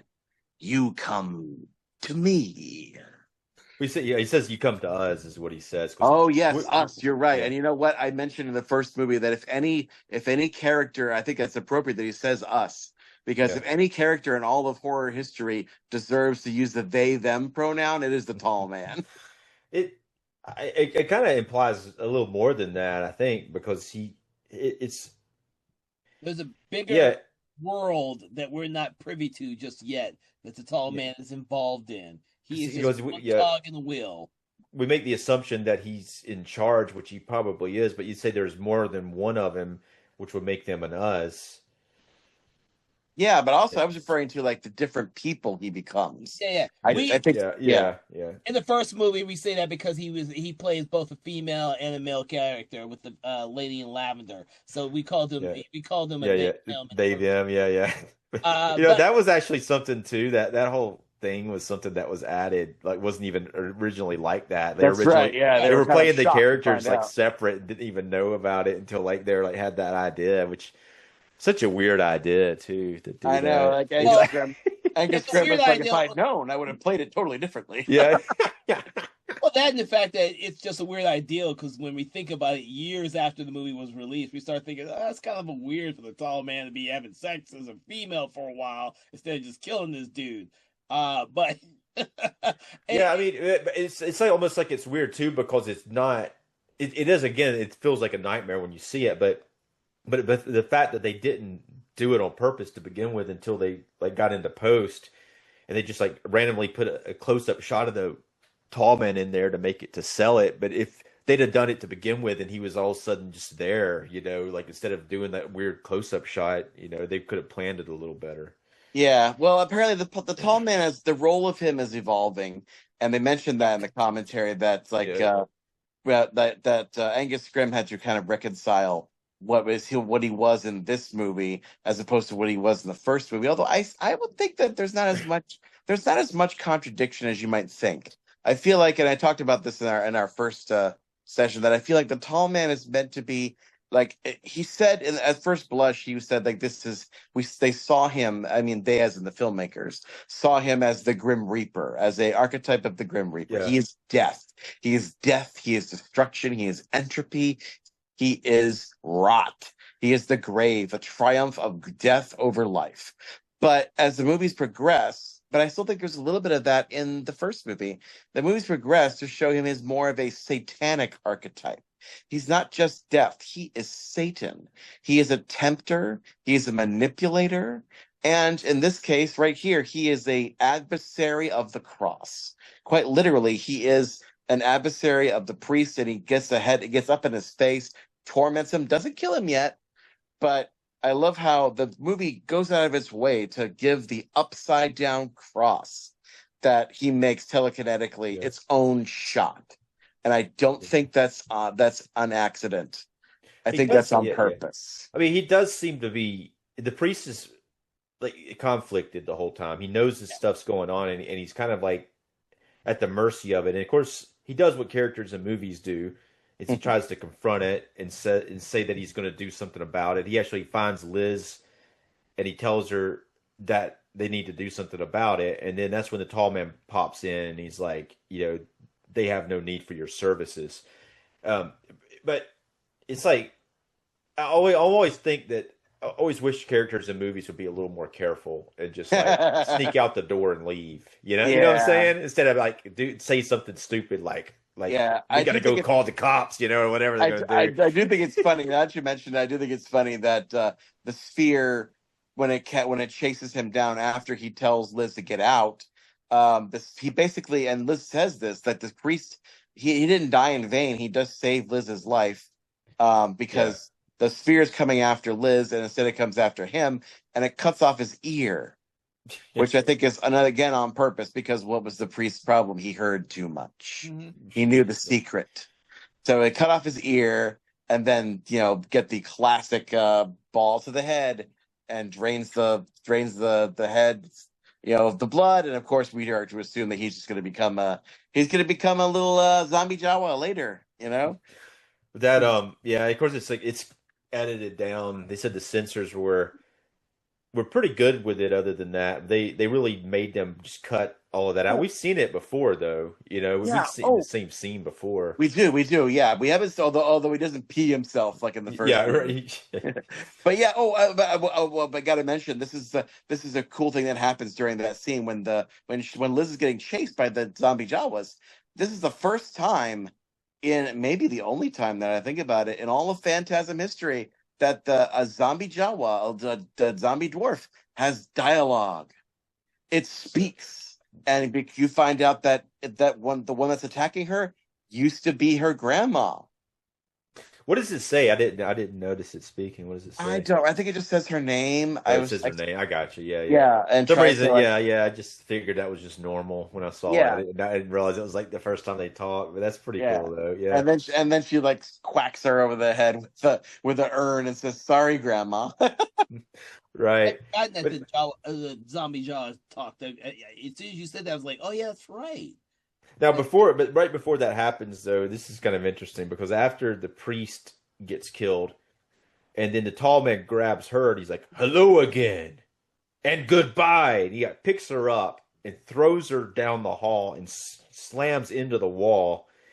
And that's when she falls on the ground, and then her grandmother shows up. But that's pretty hardcore that he throws her like that. Yeah, like a rag doll because Yeah, he's so strong. Yeah, hello and goodbye. And he throws her ass.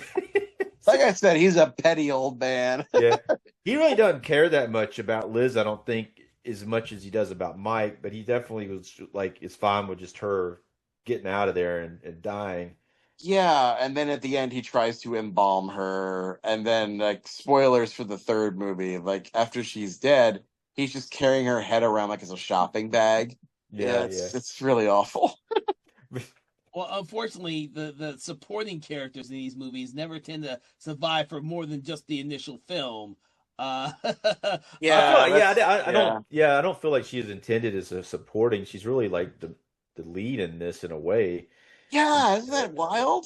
But I think, I think it's just the interference that we've been talking about, though. Yeah. I think that, once Coscarelli got control back over the franchise and it was no longer under Universal, he went back to what he intended it to be with the third films.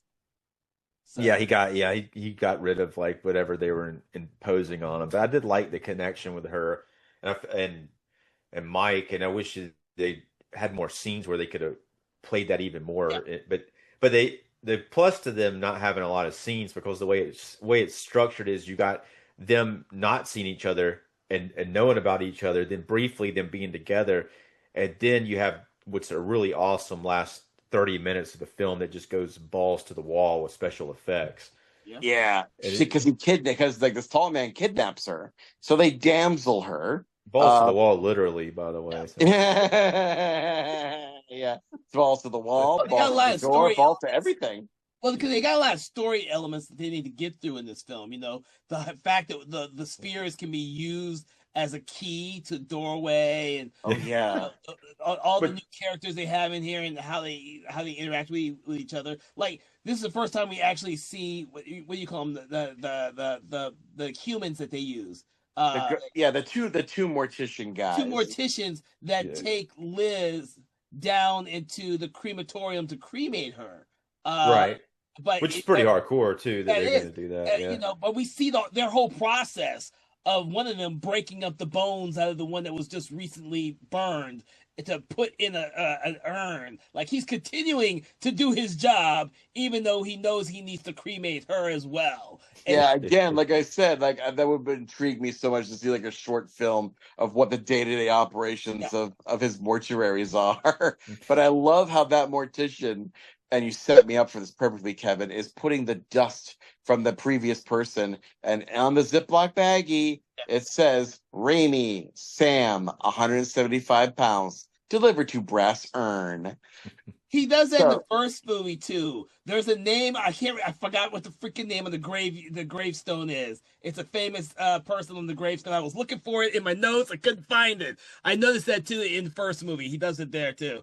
I don't know, but like apparently Sam Raimi was prepping Darkman while they were making this movie, and he loved Phantasm so much. He came visited the set for this movie several times, and apparently he just kept begging Don Coscarelli, please let me have a part in Phantasm 2. Please let me have a part in Phantasm 2. Please. I swear I'll do anything. I'll play anything. I mean, he could have easily had him play one of the morticians. It would have been just fine. He would have loved that. But no, it didn't work out. So this is Don Coscarelli casting Sam Raimi as a bag of ashes to appease him in Phantasm 2. Yeah, it might have been tough though, because the morticians were established and earlier on, and then and then you already cast the people. It would have been cool if he gotten Sam Raimi in there.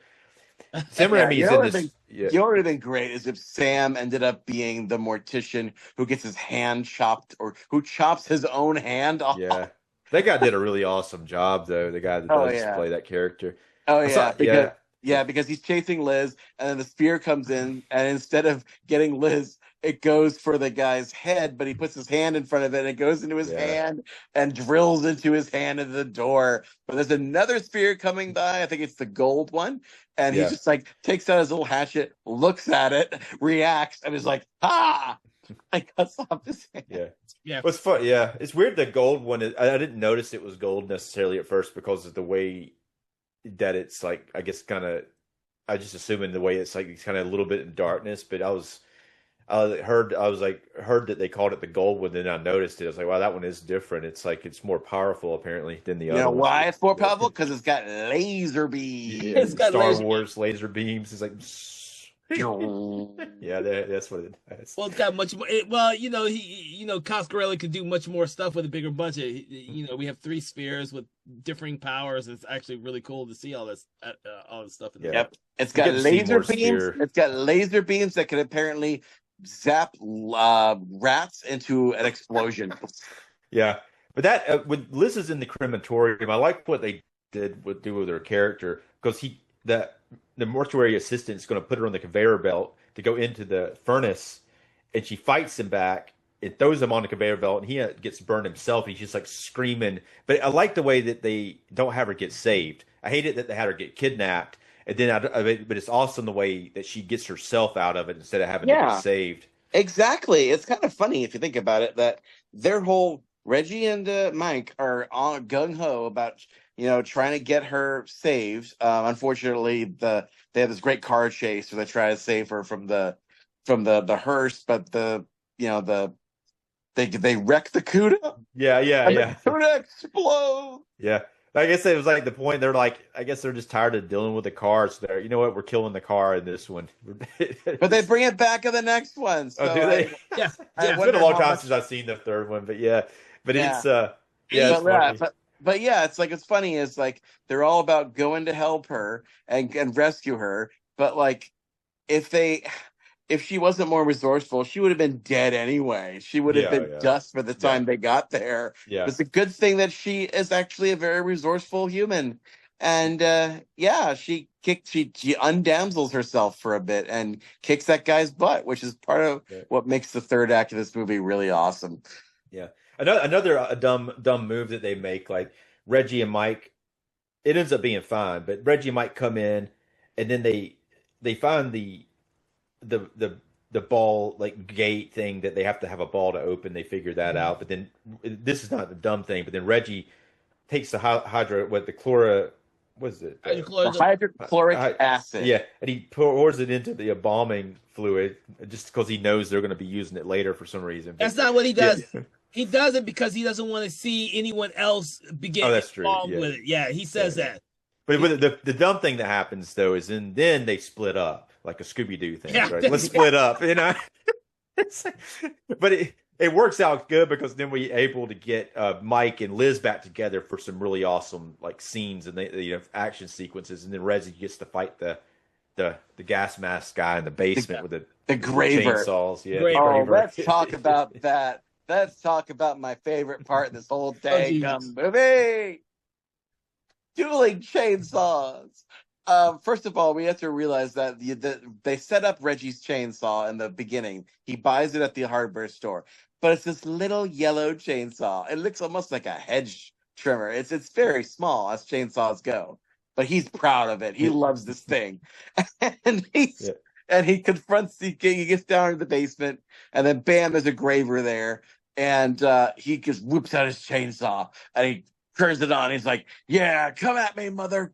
And he literally says that. He says "mother," and it's like we're so weird that he. Know, right? Yeah, but he actually has a look on his face like, there's more to it, but that's all I'm saying, Yeah, but like, and then the graver is just standing there, and then turns, looks at the shelf, and oh my gosh, pulls out this incredibly long logging chainsaw. It's like, that's not a knife. This is a knife. Yeah. But the look on Reggie's face is just classic. Not just so that look, that particular scene, but throughout this entire scene as he's battling with these fucking chainsaws, his looks are priceless. Yeah. It's like his all hope is gone from his face. He's just I just look at that and laugh so hard. I don't know why it was so funny, but it was just so only in horror movies. Only in horror movies and really low budget action movies can you get away with moments like this without it being super cheeseball or not being funny. I don't know what it is, but like it's only in these kind of things can you get away with that. Yeah, yeah. That's the chainsaw fight goes on, and he gets the guy. He climbs up the damn wall on the shelves, jumps over the dude, and then the guy's about to kill him, but then he's able to get his tiny chainsaw cranked, and then rips right into the guy's groin. And then, yeah, he jumps over the chainsaw with his groin very close to the blade, very like Pat jumps over the candlestick thing, which I thought was amazing and very John McClane in a weird way, very Die Hard. Yeah. And yeah, he just like takes out his chainsaw and shoves it up the guy's crotch and goes up there. And it's amazing. And I love every second of that. It's so great. But then again, you see the Graver does have red blood. So I wonder, I don't think he's a zombie. I think he's another human, which is weird to think about it. Yeah. But yeah. But then he's got more zombie Jawas to deal with. And I think the reason why they're there is because Coscarelli realized, wait a minute, we haven't actually seen the quad shotgun kill anything yet. Yeah. So that's when he uses it to annihilate all of them in one shot. It's cool, but the bad thing is, then he decides just to throw the shotgun away. I know. He doesn't have any more bullets because the other guy with the chainsaw cuts his belt, and he just falls off. He's still like, after he put all that effort into making it, he could have picked up the bullets. Yes, he could have very well picked up the bullets. Yeah, you're right. I agree with Dave on this. That little move was very uncharacteristic of Reggie. He spent all that time to make that quad. He would easily, the real Reggie, I feel like in world would have just like went down the steps, grabbed his bullet thing and slung his quad over his shoulder and kept going on. Cause he's not, I will say, again, spoilers for Phantasm 3, getting ahead of ourselves here, but he's got the quad with him at the beginning of Phantasm 3, so he clearly went back for it. Yeah. We don't see how he goes back for it, but yes, he does go back for it. Well, they just like wrote it back in. They're like, screw it. We like it. Yeah, I think we all like to have him throw it away. So it's like, it's one of those things. I feel like sometimes in movies they do this a lot, where they use something. Like it's been established and they use it, and it's just like, all right, we did the scene with this, so we can get rid of it now, even though it still could be useful at some other point, But it's like we did the scene, we're done with it, Well, that's not just that, but horror movies do it a lot when someone has a weapon and they use it once and then they drop it and get rid of it, and they're still being chased by killers, and why did you drop your weapon? Keep the fucking weapon. It's a bad cliche that, we don't see as much nowadays because we know it's a fucking bad cliche, but we saw it a lot in the 80s and 90s and early 2000s. Definitely in the 2000s where everything became a fucking cliche. Yeah, I agree. But anyway, we get from there to, like we said, Mike gets the ball. I don't know. I think he got it out of the other mortician's mouth because we had the golden spear gets into the guy's back and just like carves his way inside his body and goes up through his throat and out of it's so disgusting. Yeah, that's a cool sequence. So. It's really cool makeup effects, dude. It's good, but it's like I was just wishing the damn ball would just went through his entire body and blew it up, and blew a big hole in it. Really, it would have been so awful. But yeah, they got that. They got the spear from the hand that's hanging. And I love how he puts it in a blanket and gives it to Reggie. He's like, "Why am I holding this?" the one that's holding his hand is just the regular silver one that they use. The gold one gets stuck in the guy's body. That's really weird that he can't get it. Never see it again. You never see it again. But yeah, so they use that to open what we now know is the portal room, because there's always a portal room. And my gosh, it's whiter than it's ever been. I think they call it a space gate. Well, the gate. There's a portal room, and then the gate itself is a space gate. Yeah, they call it the space gate because you can't call it a star gate because. Yeah, this is like before Stargate. I know. He actually said, "Yeah." If only they called it that, then Lauren Elnick and Dean Devlin could have been sued by Coscarelli, and he would have made even more money. Oh well. But yeah, well, the thing is, like, they call it a Stargate. It's not like they necessarily copyrighted that term, but Yeah, I mean, you kind of can, but not really. It's but anyway, Derivative of Stargazer. Yeah. The what? It's a derivative of Stargazer. I don't. It's a dimensional portal that brings them to either a different dimension or they call it a space gate, or it could be a different planet where they come from. Yeah, they do say Mike says in the first movie that it is another planet in the red dimension.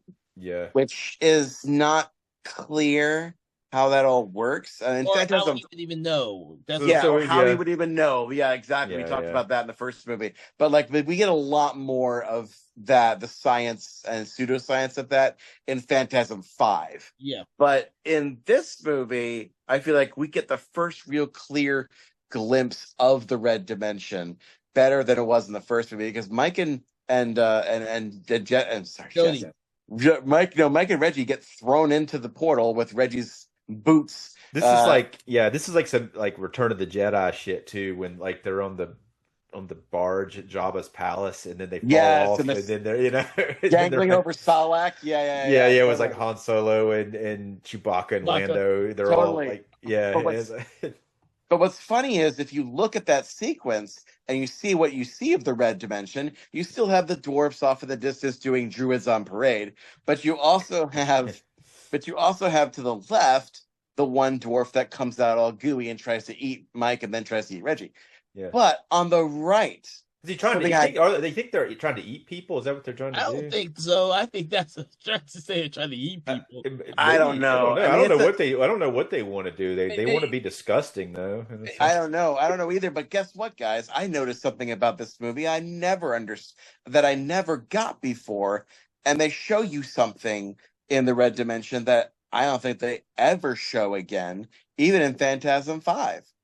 If you look at the right, when Mike is through and he's dangling on the rocks, being roasted in the red dimension and slowly suffocating because you can't really breathe in the red dimension for very long. On the right, you see some barrels. In fact, you see one barrel spinning, and next to it is a robot.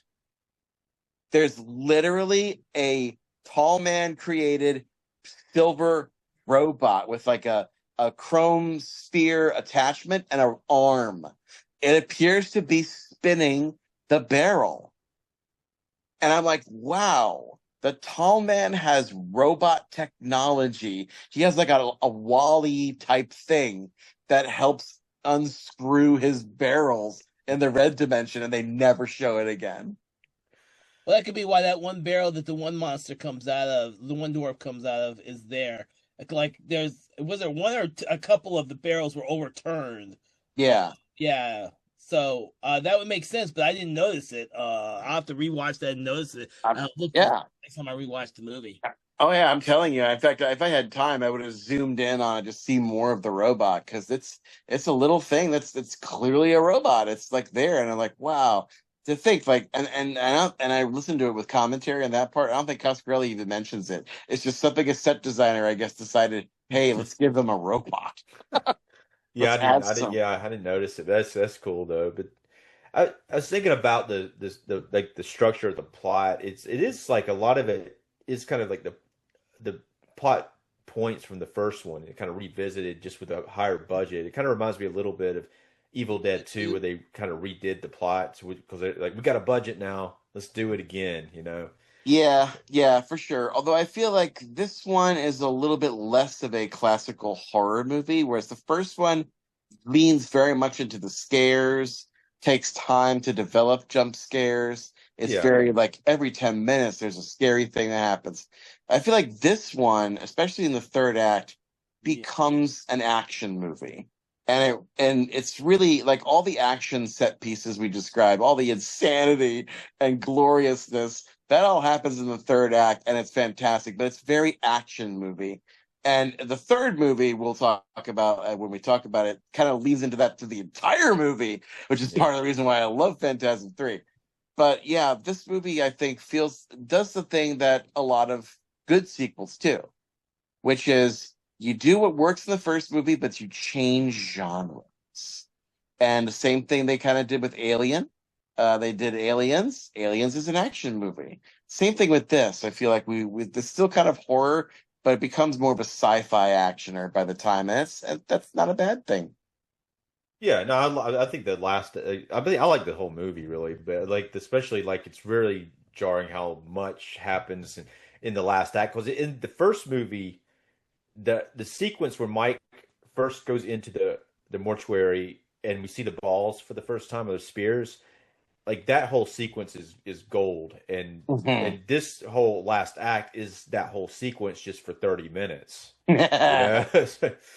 But that's yeah, that's kind of how I saw it. They took that, but even like the first one, it kind of like you get two really awesome sequences like that in the first one, but this one you have like a lot more of it, and you don't feel cheap. And I was getting a little worried. It's been a while since I've seen this. Around about before the 30-minute act, I was like, and you had like 5 minutes with Liz and Mike together, and I was a little worried about like what was going to happen with that, since then she gets kidnapped and they have to go save her, and and then it was like, okay, well this actually works really good because she gets out herself and suddenly they're reunited pretty quickly, even though they Yeah. don't have any more scenes that are going to be heavy with dialogue or connection. No. Which we didn't even talk about that ridiculous scene when they're in the bed, like using their Oh telepathy to yeah. talk to each other. We kind of glanced over that when we just talked about the telepathy part. That's the only, and we don't see that type of connection in any other movie. I don't believe. I'm trying to think of if we saw In the anything. Phantasm movies, or I've seen it in other movies. I Oh, can't think of. Phantasm, Yeah, yeah, yeah. Phantasm. I, I I will say they do that a bit more in Phantasm 4. yeah. That's all I will say about that. I don't. I mean, it's not awful, but it is kind of like it's a little awkward, but it's kind of cool that they could talk to each other through their minds. But at that point, you're in person, you could talk for real. You know what I'm saying? Because they've been talking to each it's other through their dreams and their minds for all this time. You know? I know, but like, dude, it's more intimate when it's mind to mind, Yeah. man. It's like the Vulcan mind meld. Right. But yeah, but you get like one scene of them together talking, like, and it's not even them talking; they're talking to each other through their mind. That's all you get, and then it's like she's kidnapped, and then their action sequence the rest of the film. Yeah, But but I will say I do love how they work together to defeat the tall man, at least yeah, temporarily. Like, because at the end, when they're cornered and they get out of the red dimension, the tall man's there and he's trying to embalm poor Liz. And Mike kind of saves her, but then she gets off the gurney.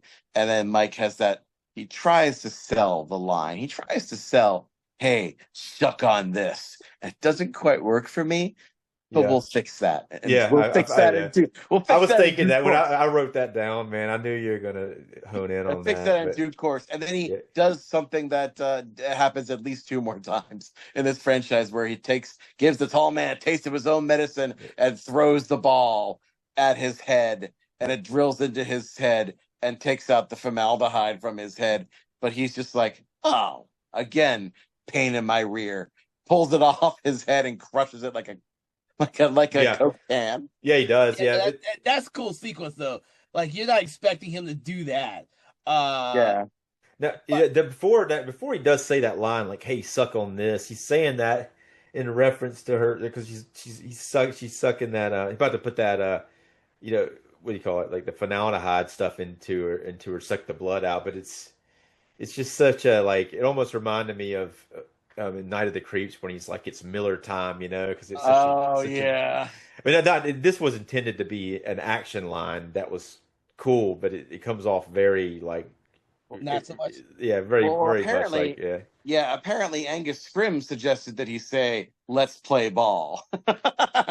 yeah, that could have been just as bad. I don't think it would have worked no matter what he Yeah, said. I mean, I yeah. think he needed to say something, but he didn't. It would have been better had they not said an action line, just like hey, and thrown the ball at him, because he had to say you have to say because when you're doing a scene like that, do have to say more than just hey, because like I've done scenes like this before, and so you almost always the actors don't want to say more than just hey or whatever, but they want to just say hey because that makes most sense. Because in real life, if you were doing this, You wouldn't say anything. You wouldn't say anything at all. But the way that the camera's got to cut to you, so you have to say something, and then the camera cuts to you, and then you say the rest of the sentence, and that's how has to be done. But it just I don't know. That's a tough call, but it doesn't work, in the movie. Yeah, it doesn't work. But what does work is when Liz sneaks up behind him and stabs him with the embalming needle that he was going to use on her. And then Reggie comes in and turns on the formaldehyde, which is now acid, and pumps his body full of hydrochloric acid, and he just melts. It's such a cool melt sequence too. It's so gruesome. Like you see his hand, and the flesh just melts off of his hand, and it's like pink wax just coming off. Yeah, and then his eyeballs like explode out of his head. Yeah, it's awesome. Yeah, so gross. Yeah. But he just kind of deflates and becomes this like little mat of flesh and bubbliness and a suit. That's all that's left of him. And then Reggie comes in, takes out the flamethrower, just starts setting random things on fire. Yeah. Not doing anything to the space gate. Reggie, come on. But he just starts burning things like, come on, get out of here. And that's when Alchemy comes in and seemingly saves the day. Convenient. I think too much. But like they gets him in the hearse, and I love how they're celebrating for a little bit. They're the moment of triumph. But Reggie is smart. He's like, hey, check the coffin back there, make sure whatever's in there is dead. And he's like, okay, yeah, good. And Mike gets out a gun and he opens the coffin. He's like, nothing in there. He's like, empty. And Reggie's like, just the way I like him. Yeah. Yeah, it happens.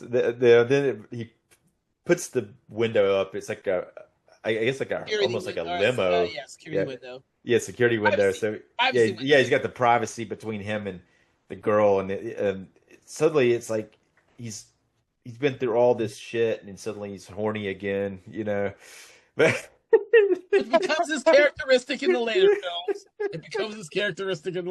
So that is Reggie's ultimate downfall, is that he does sometimes make bad decisions with the wrong head, if you know what I mean. And I think you do. And this is another one of those bad decisions. Yeah, that's when the hair thing happens. She pulls her hair, and then her hair like comes out, and you see that, like you're saying, it looks like it could be a spear mark in her head. Oh, it's clearly a spear mark. Yeah, I'm telling you, that's what it is. I'll have to look at it again. It is round. I've noticed it. I noticed it the first time that it was round. I didn't connect it to a spear, but it was. I always thought it was. Say it was. Her hair. She's pulling her hair out of her scalp. Is how I saw it, not as a sphere, but I need to look at it again because that's a very interesting observation. Yeah, it's totally a sphere thing, and like I said, in Phantasm III, they show you the process. There's a type of sphere that is stuck in their brain, in their skull, after the embalming process has happened, and that's how you make a lurker. She is the first lurker, unless you interpreted that no, it's just a tall man shape shifting, and actually they suggest that I think that even the tall man has a sphere in his head. I don't know what's inside his sphere. Maybe it's like a little dragon thing, like what comes out of his head. It kind of almost reminds me of, and again, I know they did this first, but in the Stargate series, the Goa'uld has like little dragon creature things that live inside as a parasite, and that's what the gods are. They're these parasitic organisms. They developed that pretty good in Stargate, and they have like both personalities can exist at the same time. The parasite and the person who originally had it, the host. So it's very strange and how weird. Like in this movie, both creatures look very similar when it pops out of his head. I wonder if I wonder if the people of Stargate looked at this movie and decided to homage it a little bit. Maybe Space Gate, Stargate. Yes. But I do, even though it's a possibility, but I do see like a lot of things that he took from other movies too at the same time. So he had some things that were new for his movie, but he did take a lot of things from other films. Yeah, he did. And then the poor Reggie gets sliced to ribbons, and he gets patted against the window, like Mike, and then just kind of falls to the ground. Well, bloody and falls to the ground. Yeah, we think that he's dead, but He's not. He never was. He wasn't dead. Well, I mean, he was dead temporarily in the first movie, unless that part was a dream, which I think it was. But Well, anyway, when this movie came out, there hadn't been a real plan for a third one. So, and there was a oh, huge that had gap in between the second and third one. So people probably thought he was dead, just like he was dead in the first movie. well, I think if the always studio had stayed involved with this, they probably would have killed him off because they were making him. The other guys would like Mike and Liz would go on to be the protagonists going forward. But the opposite happens. You know what? Yeah, now that you mention it, that's probably something Dino would probably do. Yeah. So I guess it's just as well that it went the other direction. But yeah, again, like we said before, they're like, oh gosh, what's happening? And the thing is coming away, and he's like looking in Liz's eyes, like, this is not happening. This is dream. This isn't real. You're gonna wake up, and it's gonna be all a dream, and then up comes the divider, and there's the tall man again with a circular scar on the side of his head because he was alchemy. I will die on that hill. And he says, no, it's not. And then, of course, they replicate the very last little bit from the first movie. Bam! Some dwarfs come out and grab them and pull them out of the car, which doesn't really make a whole lot of sense if you watch Phantasm 3. But anyway, it happens. And that's credits, the end of Phantasm 2. Him appearing after being disintegrated and melted, obviously we don't have an explanation for this, and it is kind of nightmarish and dreamish, and she is in the front seat of the hearse, and suddenly he is in her place instead. So it's yeah, because alchemy was the tall man the whole time, or at least part of the time. Again, look, I mean that's like I said, she is partial to the enigma of this movie. Was she ever a real person? I mean, alchemy, that should have been your first red flag, because alchemy is literally a type of magic science that is kind of what the tall man is doing. He's performing a kind of alchemy. He's turning one substance to another substance. That's what alchemy is. That's another callback in a way to Halloween 3, Season of the Witch, because that happens to like the main girl in that film too, where she disappears for a long time and then she returns again, and then she's a robot where you don't know if she was always that way or part, so you don't. Yeah. Like the same thing kind of happens with that. Well, that logic could also be played in Halloween 3, Season of the Witch. Yeah, that's what I'm talking about. Yeah. I also love that. Well, speaking of the credits, this is the first time in the franchise where the credits are a well-established credit that most people just like rubber stamp. Is changed and customized, which is to say that at the end of the credits, where it normally says something like, this motion picture is protected under the laws of the United States and other countries. Unauthorized duplication, distribution, or exhibition may result in civil liability and criminal prosecution. And this movie adds, and the wrath of the tall man. Oh, I never noticed that. Yes, buddy. Yep, every movie has that at the end, except that I think in Phantasm 5 they modify it to, and the enduring wrath of the tall man, which is lovely.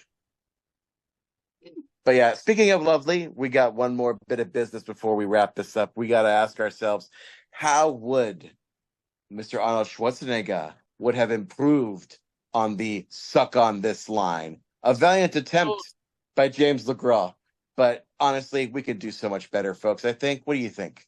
I think we can do better. Yeah. When I heard that line, I thought Schwarzenegger would do it a lot better than LeGras did it. Oh yes. So I racked my brain thinking of what we could do, and I only got 3 of these, so I'm a little disappointed at my output here. But maybe all 3 of them are good. Maybe we'll go for quality. Yeah. He could even say the same line. He could say the same line, and it'd be better. Those sound better. It's like Schwarzenegger going, "Suck on this." No, that's not better. It's not better. I got 3 alternatives though. Here we go, guys. All right, So go ahead, dude. I mean, go our ahead, Thomas. 'Cause I was about to say, Dave, you can do a couple too if you have some, but go ahead, Thomas. sure, yeah, Dave, yeah. But yeah, I can't do that accent. But You yeah, don't have to do the accent. You could do you could do your Dave alternators if you want yeah. to.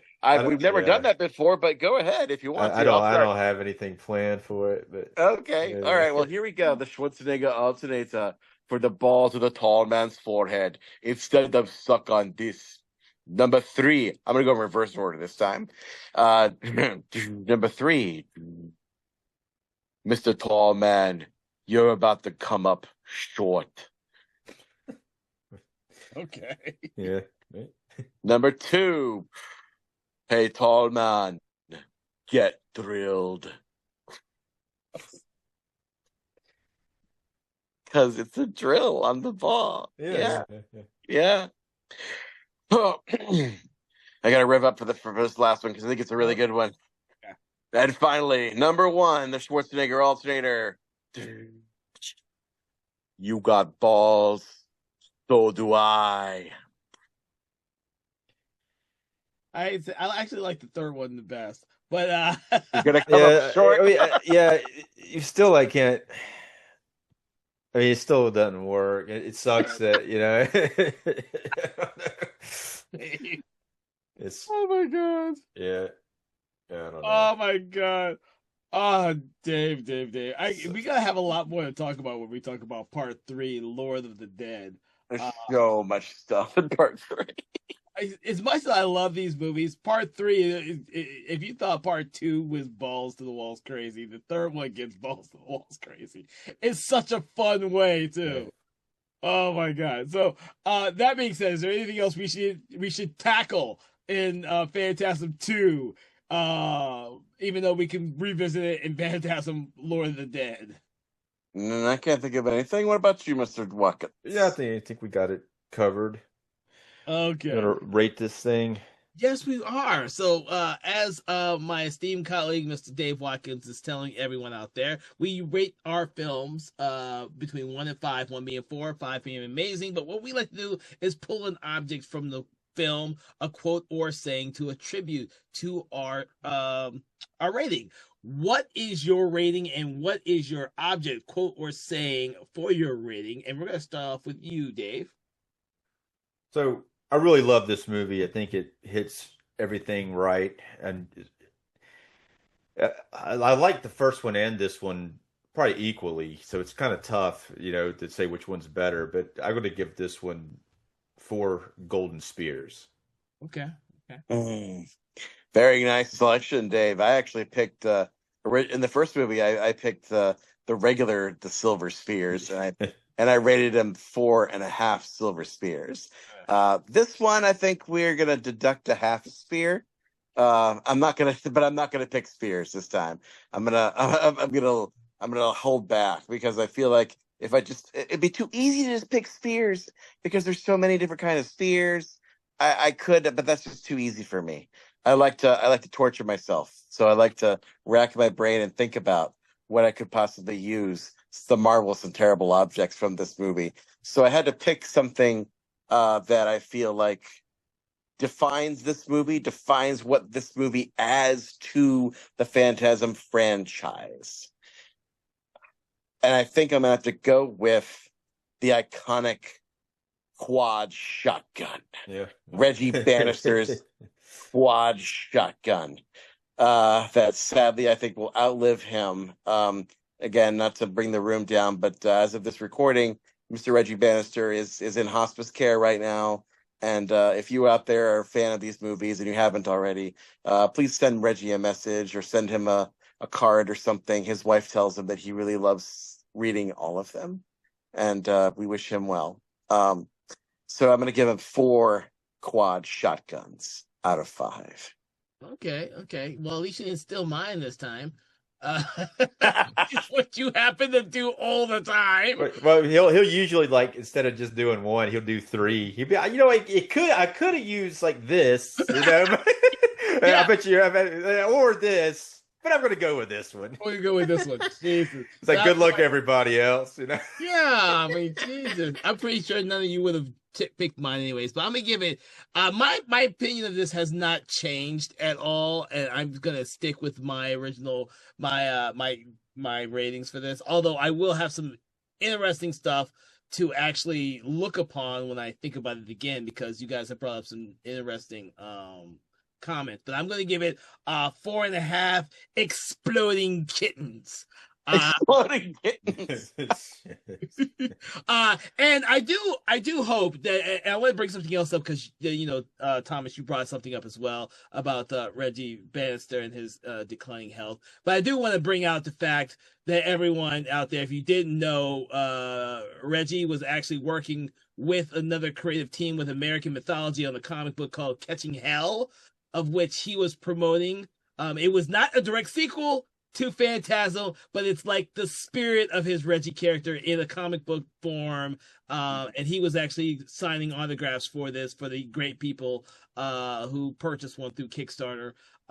So I hope that he does. I hope it does well, and it's a good testament to him, because we all love Mr. Reggie Bannister. We have 3 more films to discuss of the Phantasm franchise, and maybe we'll get to some of his other films as well. But yes, I just want to add like Bubba Hotep, for example, which also has Reggie Bannister in it. Yeah, we'll get to that one. But some of the, like, I don't know if we're going to get to the Mangler 2.0 or any of the other weird. By the way, Vinegar Syndrome just announced, which I have purchased because it was a secret release. I had purchased it before he even announced it. They did announce a 4K of the Mangler, the first one. I'm gonna slap you. I just bought that on Blu-ray. I'm gonna slap you, Dave. Well, it was a secret release. They announced that, and what was the other one? But yeah, and I was pretty happy though. I was like, I hope it's not going to suck because I've already purchased it, but it ended up being the Mangler. So yeah, that's fine. I didn't own that one. I own Mangler 2.0, and I own Mangler. Is he in Mangler too, Reggie? No, he's in Reborn. I got that with Mangler. But he's in one of the Mangler films. That's kind of cool. I didn't know that. Yeah. He's like a guy who breaks into the apartment of the guy who's rebuilding his own Mangler within his apartment complex by using pieces from the original one in the first movie. So they lost the damn plot by the time they got to the third one. It didn't take long. It became like one of the Amityville sequels. We're going to take a piece from the Amityville house and it's going to haunt people. Yeah. So if you haven't seen the Mangler, I think it's Reborn. Yes, that's the third one. Mangler Reborn. Yeah, you're not missing a damn thing, even though it does have Reggie Bannister in it. Is he in it a lot or just like a little bit? He's in it till his character gets killed, obviously. But I think like half the movie. Okay. I seriously doubt there'll be a 4K of Reggie Bannister's bloody Bible camp. Well, you never know. You never know what they'll put on 4K. You just never know. Yeah. All right. With that, I hope you all have enjoyed this conversation in horror, in which we discussed Phantasm II. Please make sure to check out all the other episodes on the other films in the franchise. They are all being released today, so you get to have one hell of a great time listening to us talk about those films. Make sure to like, follow, share, subscribe. Do that thing you do with your favorite podcast or your favorite podcast app, Spotify or YouTube. And please make sure to check out our other podcasts, Conversations in Hammer Studio Horrors, in which we delve into the intricate history of the amazing 60s, 70s, and 80s output of Hammer Studios. From all of us here, Something Wicked Entertainment, please have a great day and stay out of the mortuaries, people. Boy. Conversations in Horror is a Broken Lighthouse Pictures production. Written, produced, and directed by Kevin L. Powers. Executive producer Kelly A. Inoka. All contents and material from this episode of Conversations in Horror is copyright 2025 Broken Lighthouse Pictures.